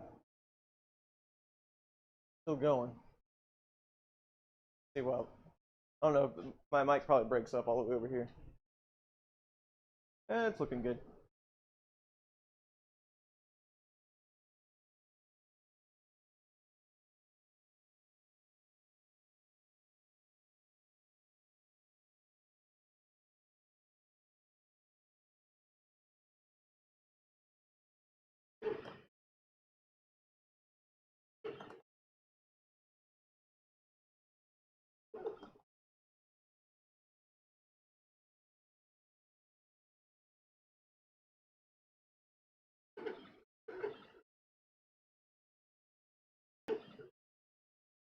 Like two oblong slots on the top there. I'm trying to surmise what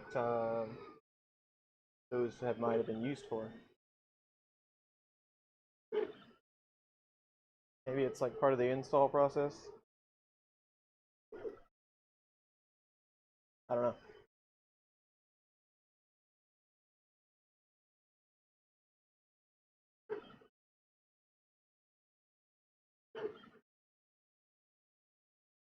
Yeah?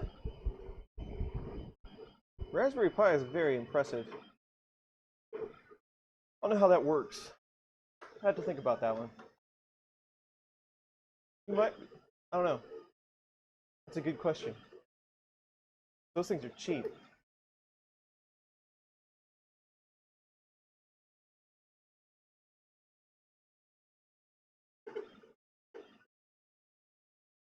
Yeah.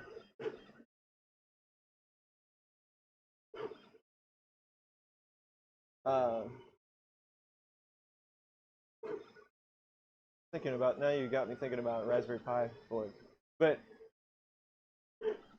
yeah, 32-bit is a lot for for a Cartesian machine. I mean, I guess really the only scenario would be like if you had a large delta and you were wanting to go super fast, or if you had a delta that could go super fast, you'd have to get to 32-bit sometime. But it would be nice to get away. It'd be nice to get away from the cheap Mega clone and the cheap Rams clone, but not have to pay a small fortune. 40 wouldn't be too bad. Trying to think of what your other alternatives would be.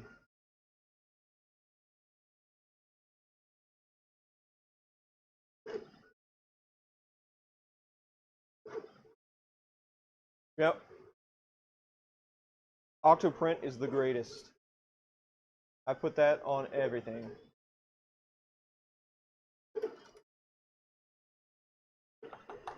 This would be a great Wi-Fi printer edition. Stick it on the back, forget about it.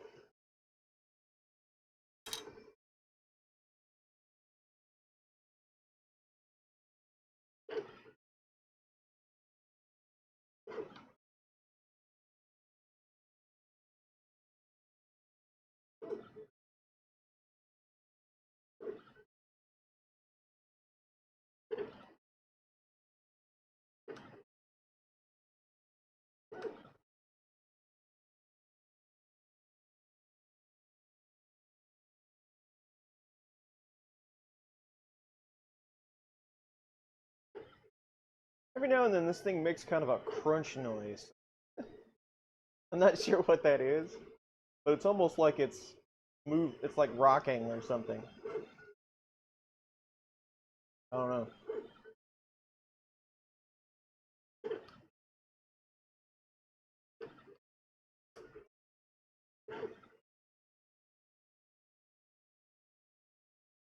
There you go. We could totally do that.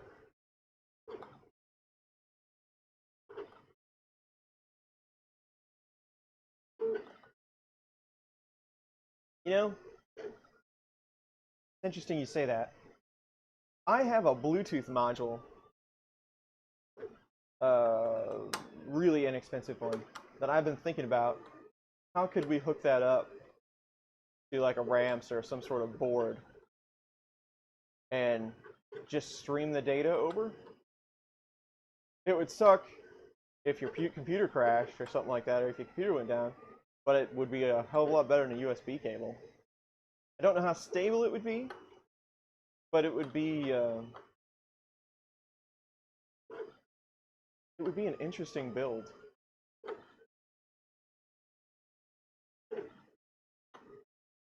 Yeah, it's eating its Wheaties. That's the crunching. If it ate more Wheaties, maybe it'd be a sturdier printer. Oh, I'm out of coffee. Oh.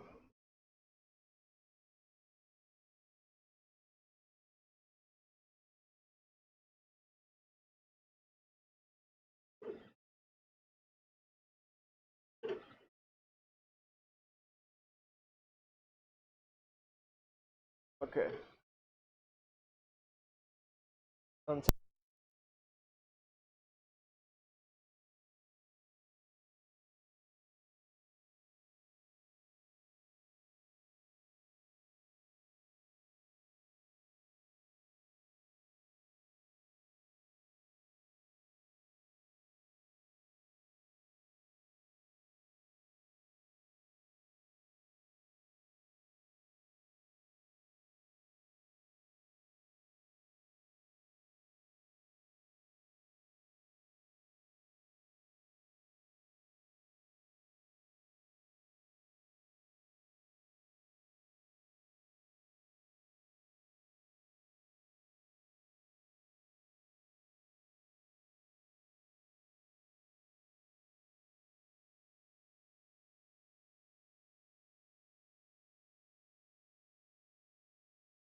Okay.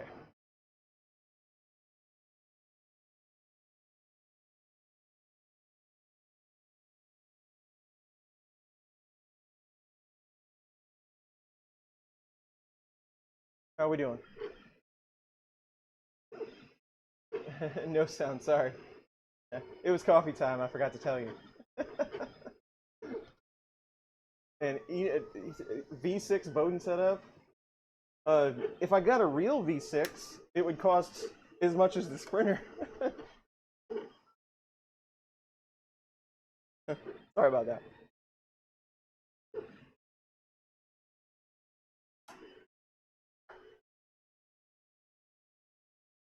It was coffee time and I was the only one that knew.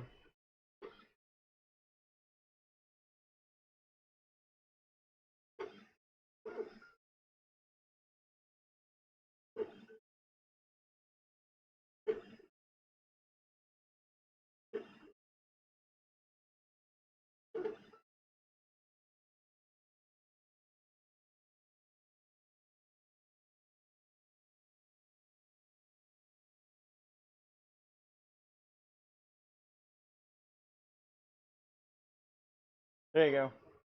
I should just buy a couple of those clones just to have them around.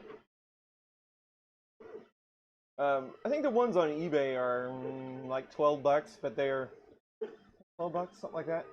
But they're not shipped straight from China. You can get them in a couple of days. The ones coming straight from China are only like $4, but it takes forever to get them. Like 5 weeks for here in the Midwest, United States.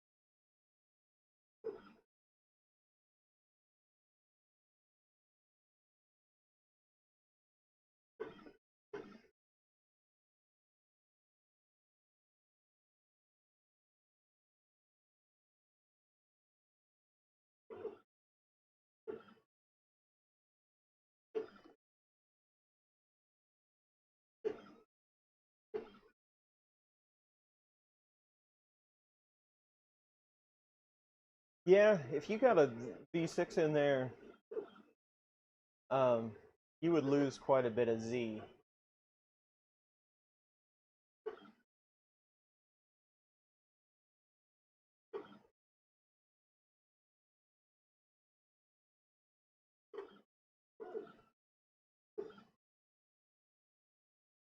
Company Big Tree. I don't think I've run into them. I'll have to look them up. There are some companies on there though. AliExpress. I buy a lot of stuff from them. There's some companies on there that are much faster than others.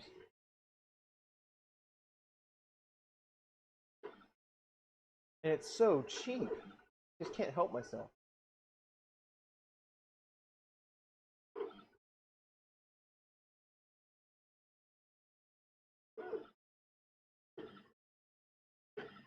Should have printed it the other way. Left to right.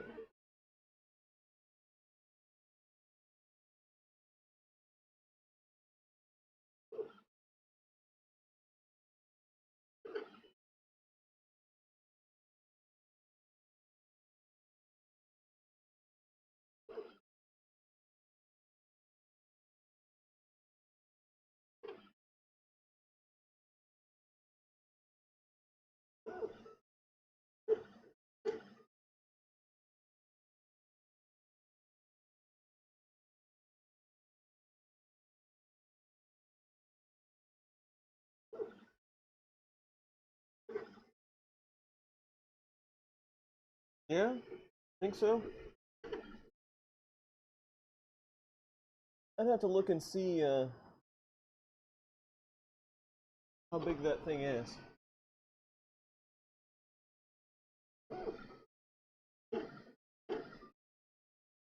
You mean with like, if we put it on there and we remove the extruder and like put it up on top or something like that, we made it a Bowden style?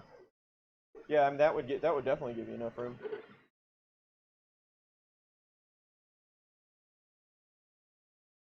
And it looks like the part cooling fan is actually mounted on some acrylic. So, like a lot of those are mounted actually to the extruder body. So that wouldn't be an issue. You could do it. Yep, gotcha. It could be done.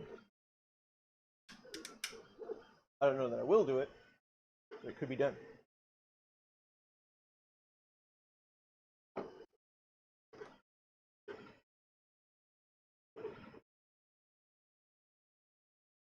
We're supposed to be getting, we meaning me and YouTube.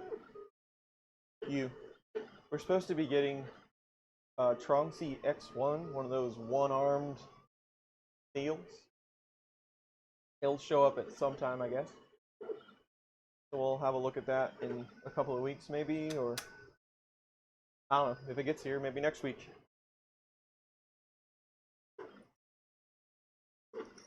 This one's going to be a tough one to review. I don't know about people that watch this video, but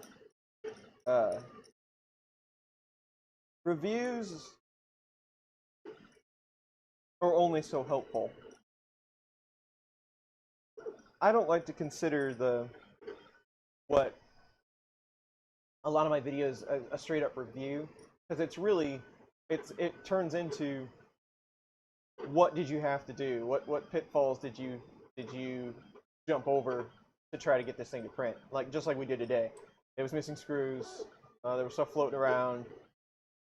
That's what I like the videos to be more about, the printers. It's like what I hate to say it, but it's like what was wrong and how did you have to fix it. So it's not really so much of a review as it is what if, or you know, I don't want to say a guide, but tips and tricks maybe. So this one's going to be tough because there was no instructions. It was broken when I received it. I mean, officially, we fixed it, but it was broken. But after a few fixes and minimal setup, it is printing rather well. The acrylic seems to be somewhat sturdy. So again, we will see after we get about a dozen or so prints in it. About 100 hours is usually what we shoot for. How many print time? Within 100 hours, if it's going to fail, you'll see it. Yeah, we should have. I should be able to get that done and get a lot of prints through it and get that review done by the end of this coming week. See how it goes. I need to start doing like torture cubes like Angus does. Those things are nightmares. I've printed a couple before. They always come out looking like crap because they're just so hard to print. But that would really show you what this machine was made of.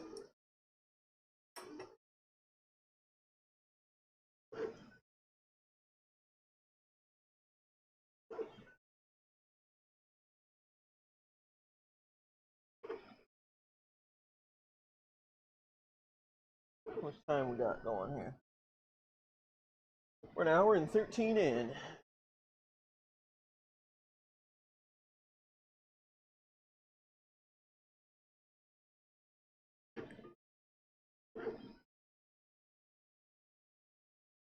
I think you could probably put a finger on that. Again, messing with the printer while it's printing. I never learn.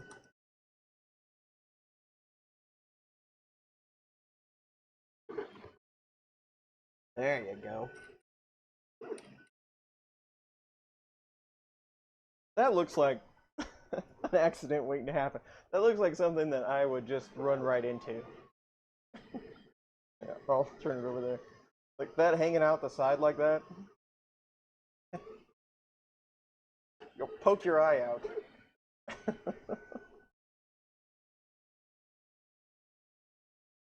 Who needs an actual wrench? What are those anyway? 14s?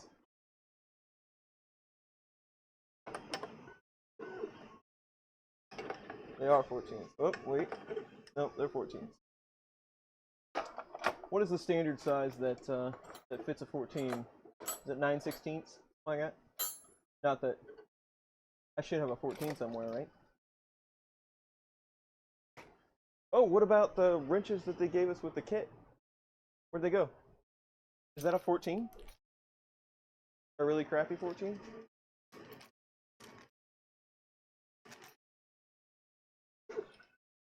It's kind of like a 14. Cool. And then they put like a pseudo printed 14 nut on here.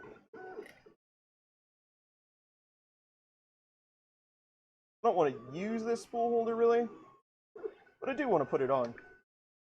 And there went that.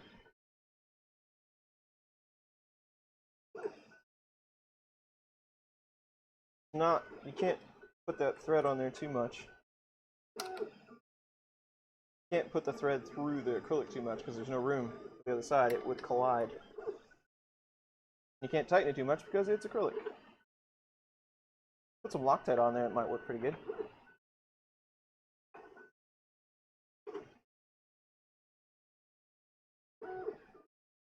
Oh, I can hear the part cracking now. There we go.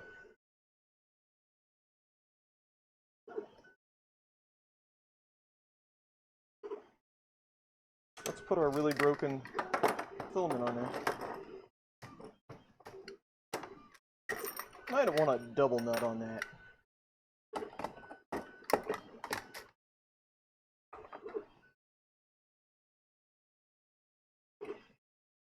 I don't know if that's a good idea. Like I said, that's kind of a weird... I guess if it went through your little keeper deal on the back, I guess it would kind of direct it in the right area. It would work. It works. It works.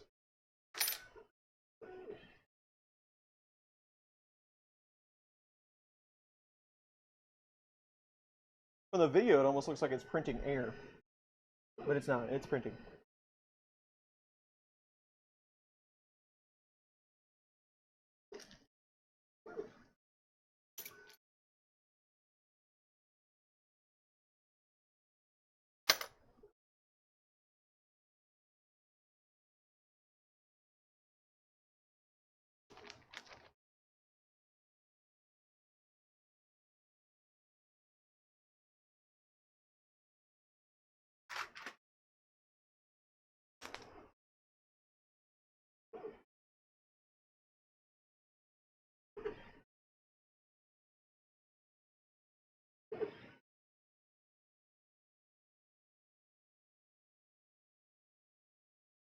Oh, that's what those are for, the oblong holes on top. It's so you can tension that belt.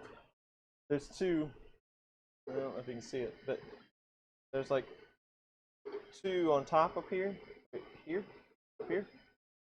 There's two Allen heads, or cap head screws that have a piece of acrylic that sandwich the belt down. That's how they tension that belt. So that's why that hole's there, so you can hit those screws after it's assembled.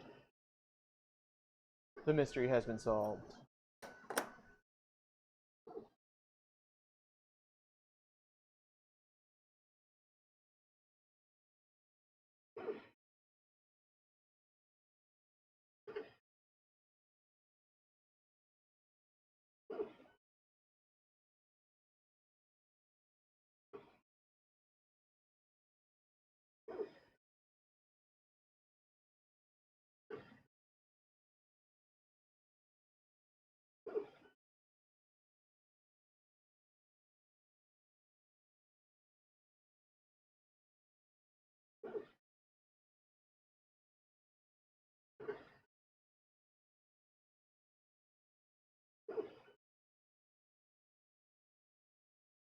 Let's take a picture of this awesome printer.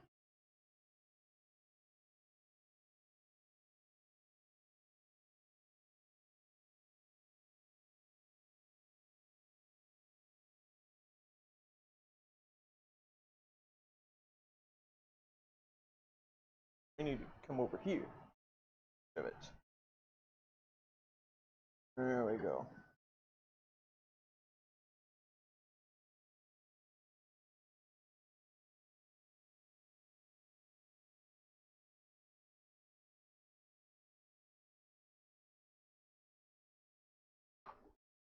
My poor Robbie robot.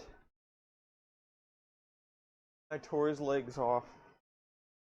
He was looking pretty good too. I used 10% infill. So he did not withstand the beating that I gave him. Sorry, Robbie Robot. You can't be saved. And I'm not gonna glue you.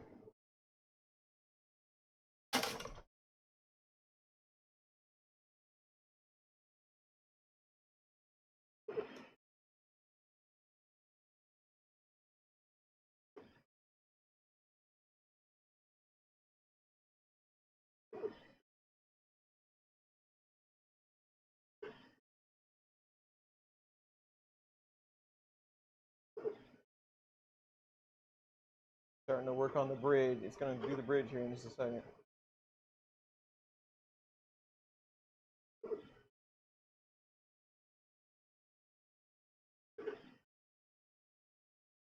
Gonna do the window bridge in a second, but there's just a tiny little bit on the portholes. Yeah, poor Robbie didn't make it. Yeah, it's gonna do that bridge here real quick. Can you see this if I turn it like that? There?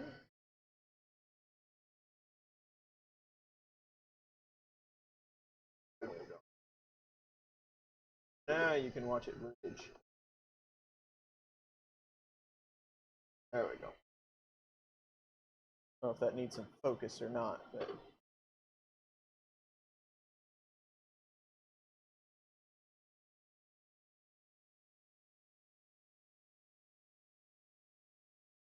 try this.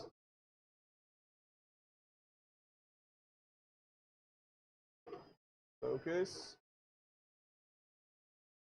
That's pretty good.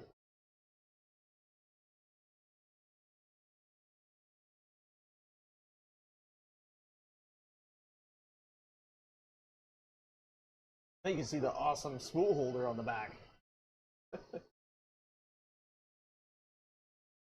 This is really the interesting stuff to me anyway. This part of the Benchy is when it does the top of the wheelhouse and it starts bridging and all that stuff.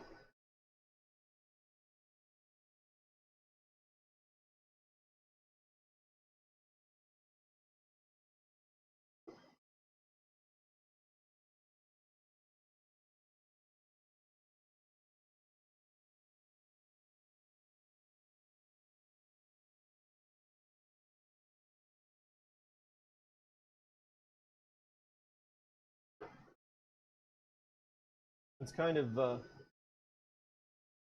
print head casts a shadow over the part, so it's kind of hard to see. There's not a lot of light in there. Yeah, there's just very faint, like one wisp of string in there.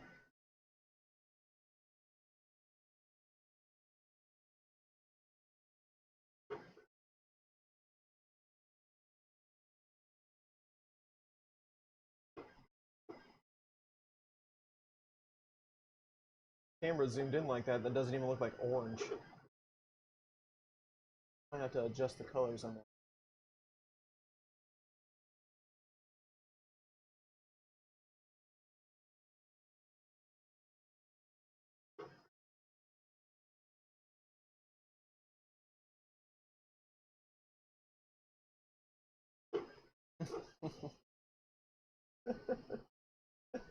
Yeah.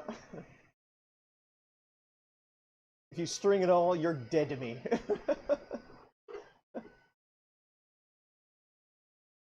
Even one string. Dead. Nice bridge. Looks good. Looks good.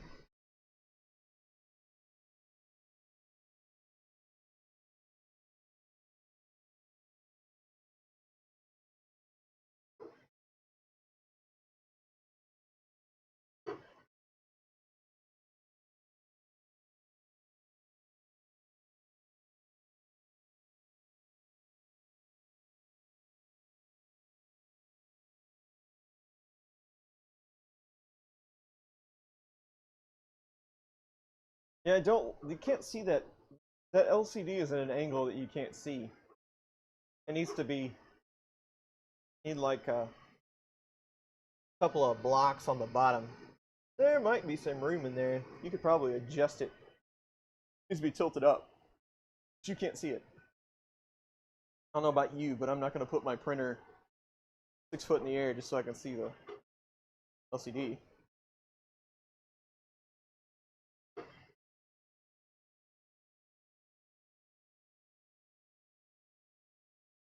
80% done in an hour and 25 minutes. I think we've shaved quite a bit of time off the old benchy there. Yep. The roof is the best part.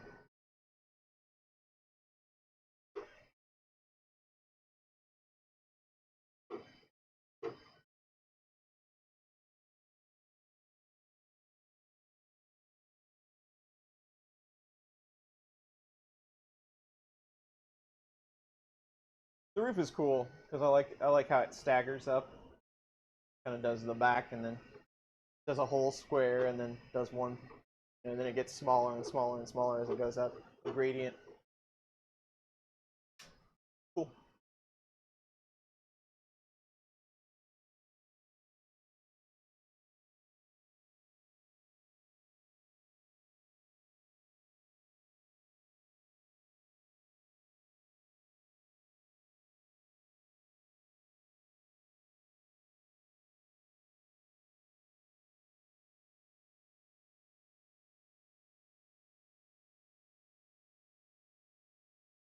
Scene.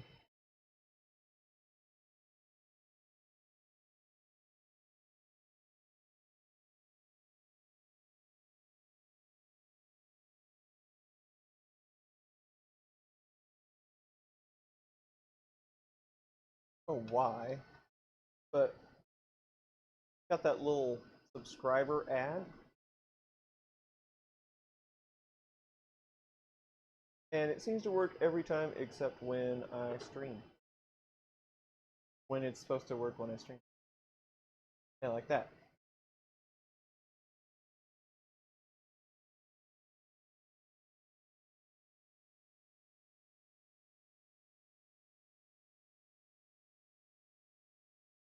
Seems like it gets stuck or something.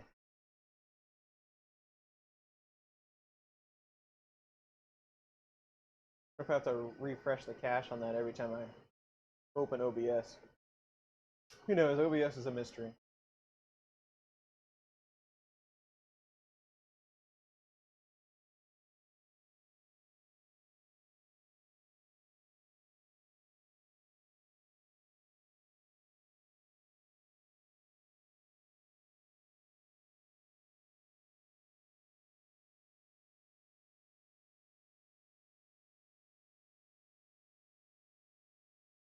These are all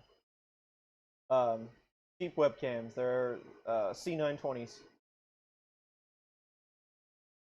I wanted to live stream from multiple angles, but I didn't want to spend a ton of money. They're not great. I mean, the live streams don't look awesome, but they get you by. It gets you started, right? I've been on YouTube a long time, but not with this channel. So this channel's only a couple of months old. So just getting started with doing this kind of stuff.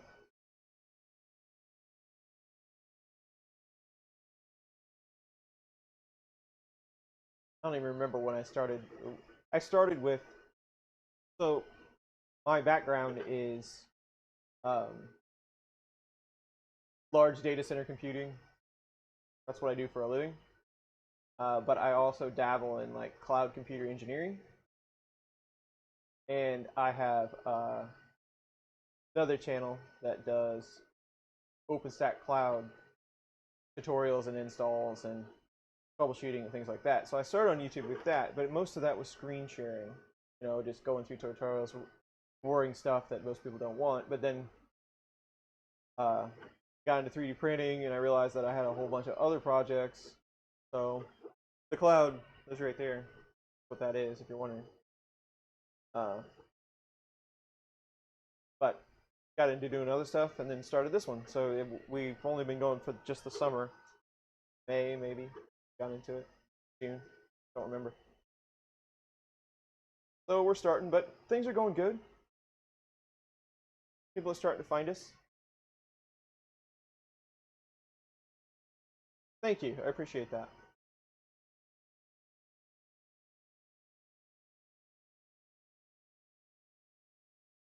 I just want it to be a, you know, nice, relaxing hangout. Put together some printers, print some stuff.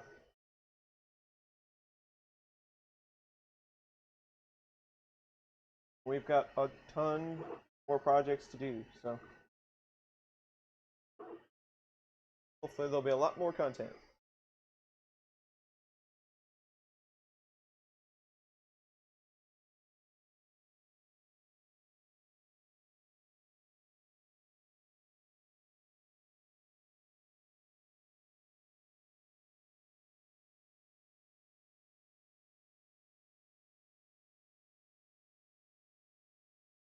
I'm not sure what kind of build surface we should go to on this thing. Maybe I'll see if we can get like a 150. Well, I don't know. The screws are on top. That's going to make it kind of hard to get a different build surface. What is the actual measurement on that thing? Is it a 150, 150? Or is it larger to allow for adjustment?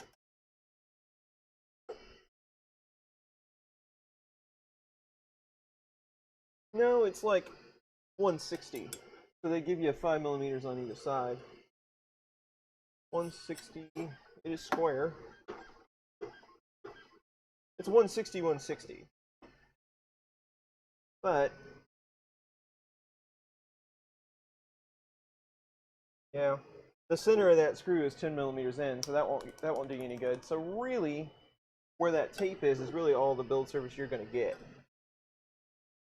if you still want to adjust it, and that's 130. So I guess we could do like a we could put a piece of glass on there, and then that would make it removable. I was thinking maybe just glue a skin on there.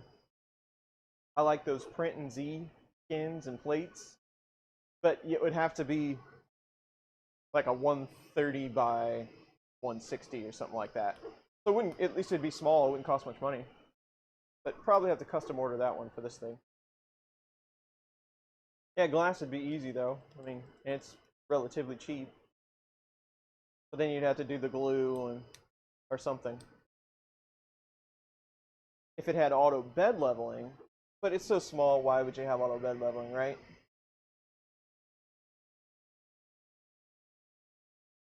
Yeah, I think a skin is the way to go on that. You could probably get one of those for 15 bucks maybe.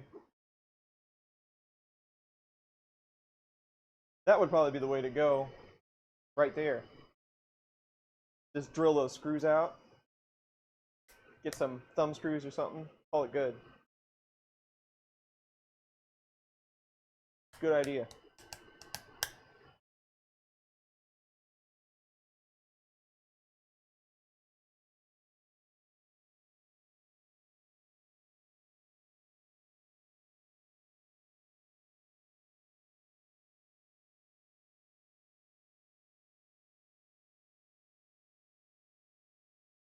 Bridging the roof. Like it. Yep, it's doing the bridge.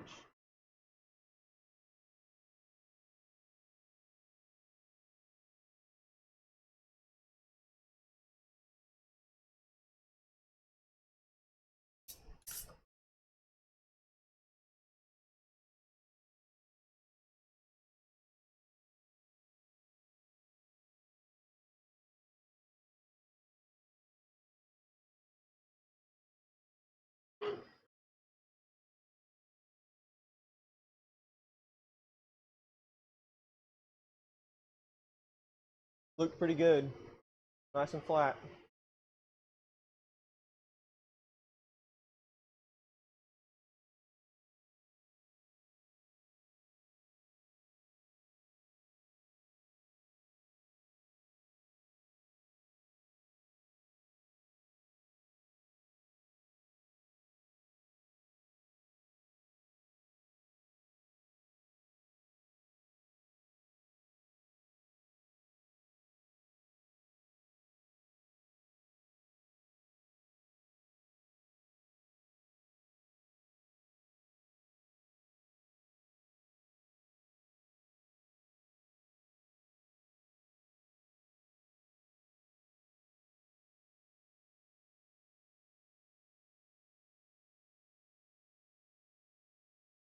Yeah, that animation's supposed to reload every 500 seconds? Yeah, 500 seconds. But it does not.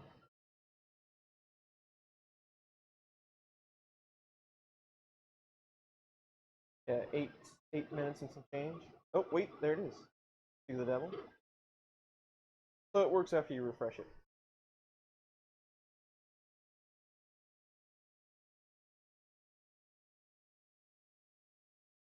This one, that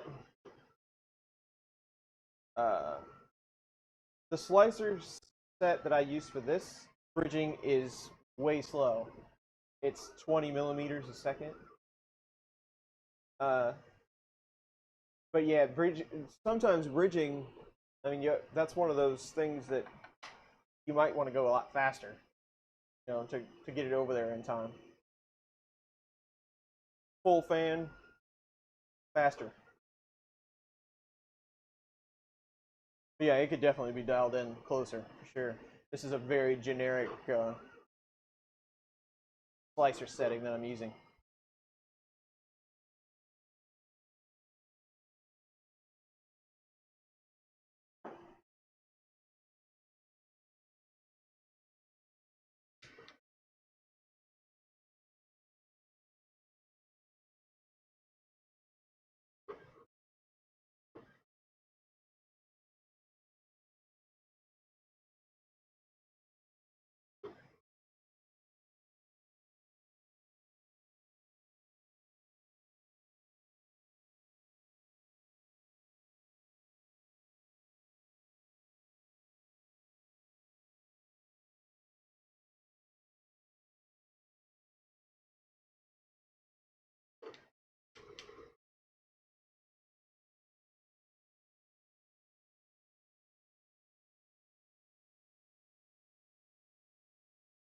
Yep, that's what I found.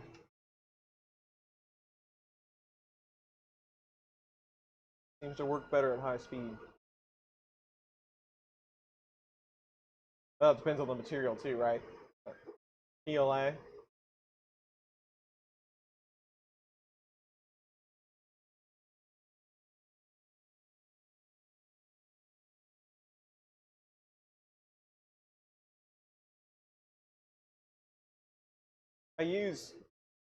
I probably shouldn't, but these kits don't come, I mean, they come with Cura or whatever, but they're not going to come with a print profile usually. Sometimes you see them with a print profile, but not very often. So I go with Prusa. So Prusa sends you, they have Slick 3R in the Prusa edition, and they give you a profile for the Prusa printer, which are, they're not flawless, but they're pretty good, and they're made for the Prusa Mark II, and they're dialed in for that machine.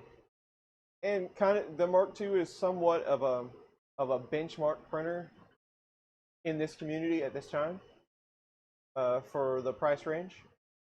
So I start with that, so that I know I start with that profile at 200 micron, at a 0.4 400 micron nozzle. I start there, and then I tweak it for the printer.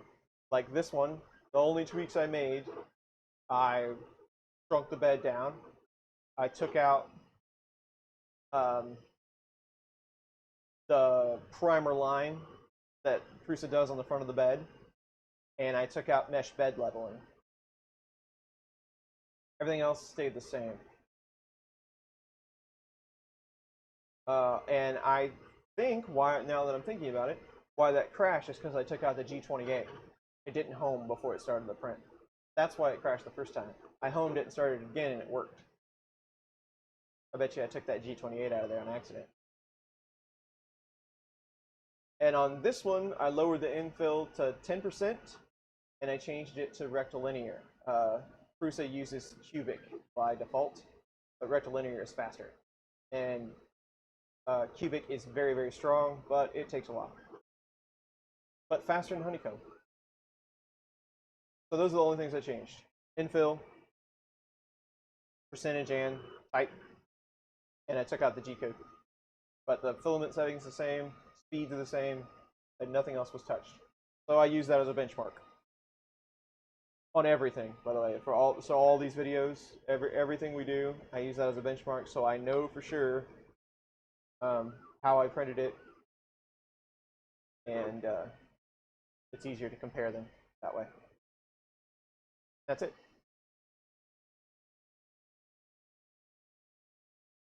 So there's a Cura profile on the SD card, so they actually give you a profile for the ANET A3 that's in Cura. That most of the time they don't give you that. And what version of Cura is it? Is it 15, 14 or 15 or something? 1.5, 1.4, something like that? I haven't seen a machine yet with 2-dot Cura yet, and 2-dot Cura is so much better than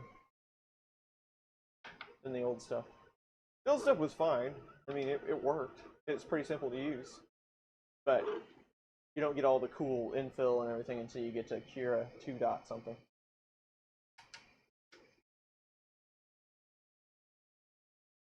Benchy is looking good.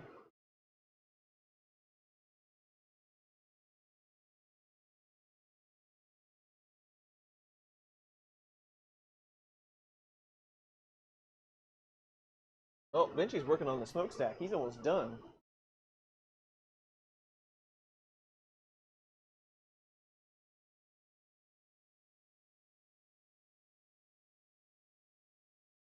I'll check it out. I'll dig around on that SD card a little bit, see what's on there. I worked on one the other day that, I think it was the E10 that had some really old version of Cura on it. But I'll look.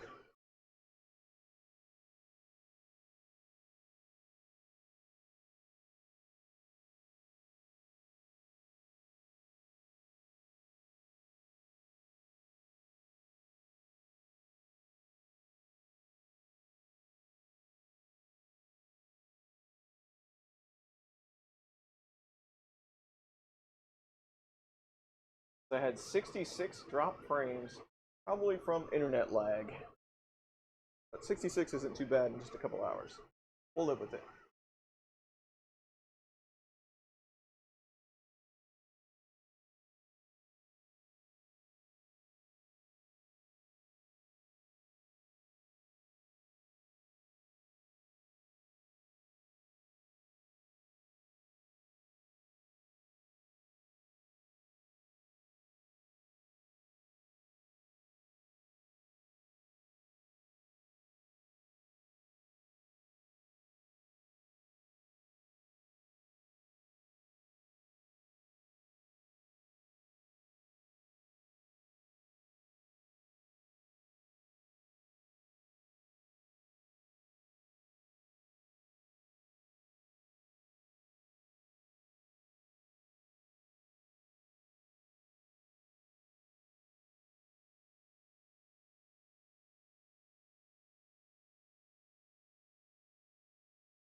Okay. Good to know. I haven't been in Cura a couple of months, probably. So I need to get in there and dig around and see. I know they have, like, they've even got, they've got a profile for the Folgertech T5, the big one. They've got they offer that out of the box down the Cura. So they have a bunch more profiles now than they've ever had before. So I got to get in there and dig around and take a look. It is done. Not sure why it went all the way to the right when it was done. Shouldn't it have homed? Oh well. So let's pull that back and let it cool for a moment. And then we'll pull it off and take a look at it.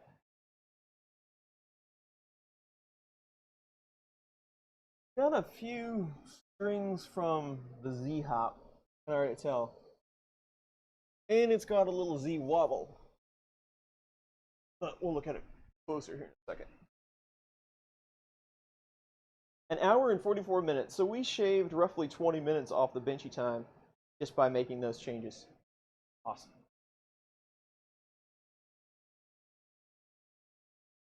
Benchy is not the quickest print.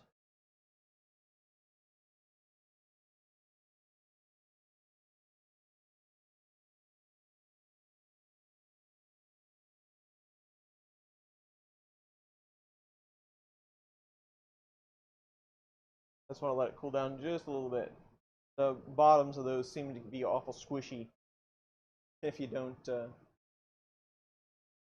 let them set for a second. And I have a feeling we're going to rip the hell out of that tape.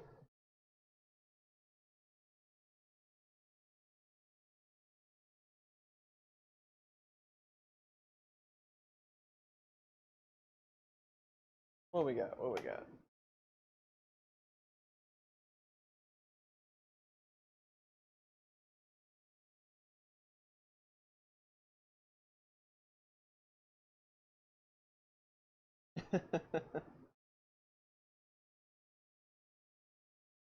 Barbecue does sound good. See, you said that right as I said the same thing. It does sound good.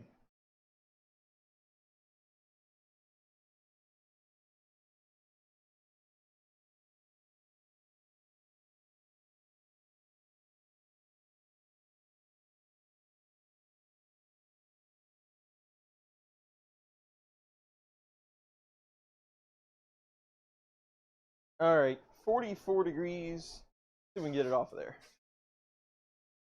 Where's the spatula of death? The yellow-handed one. This one's too sharp. Oh, the other one's over here. Hold on. Grab it.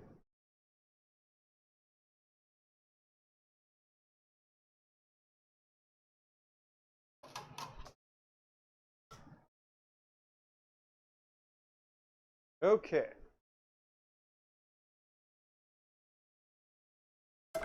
It came right off and I didn't tear the tape. I am amazed. Let's check this thing out. How focused are we? Kinda, maybe sorta. It's really thin. Hard to see. Okay. So you can see if I can get it turned just right. There's a few strings, but nothing I would worry about for retraction. So that looks good. You can see just, I mean, the bow looks great, and it is smooth. There's a few inconsistencies, but nothing I'd worry about. How about the bottom? Words came out pretty good, nice and smooth.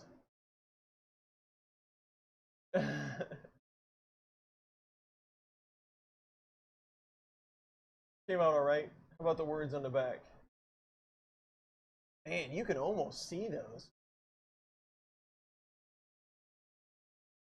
Those are pretty good. You usually never see that. You can almost read them. Holes look good. Hole on top. That looks good. The deck looks great. The roof looks great. Look at that deck, though. The only thing that kind of concerns me is this. See that? See where they're kind of like teeth? It's pulled up. So that is the start of a retraction issue. So it pulled up and then tried to pull it back. So it pulled up a little bit on that sharp edge there, but not huge. There's a few inside the wheelhouse you can see there, and then the windows look good though. I mean, the bridge on the top of the window, good. The hole doesn't look too bad. And you can't really ever see the roof, unfortunately, so you're just going to take my word for it. But the bridging on the roof is very acceptable. That's a pretty good benchy, man. I gotta say. Back a little bit. Looks good. All right.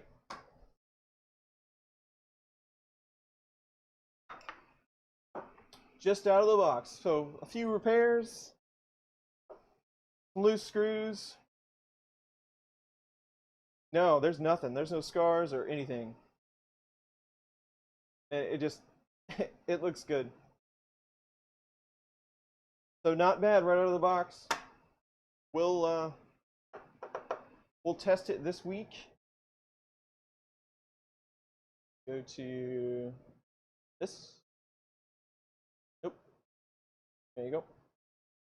We will test it. We will print. We'll see if we can break it. See what happens. But man, that first print's pretty impressive. We shall see it. So it looks like everybody on the stream is getting barbecue from Colin. So that's always good. So there you have it, guys. There's the A3. Stay tuned for the next live stream, which maybe next week, maybe a couple weeks, I don't know. But the video on this one should be out in a couple of days, and we'll see how it does. Thanks, everybody, for watching the stream and hanging out with me and participating, and we'll see you soon.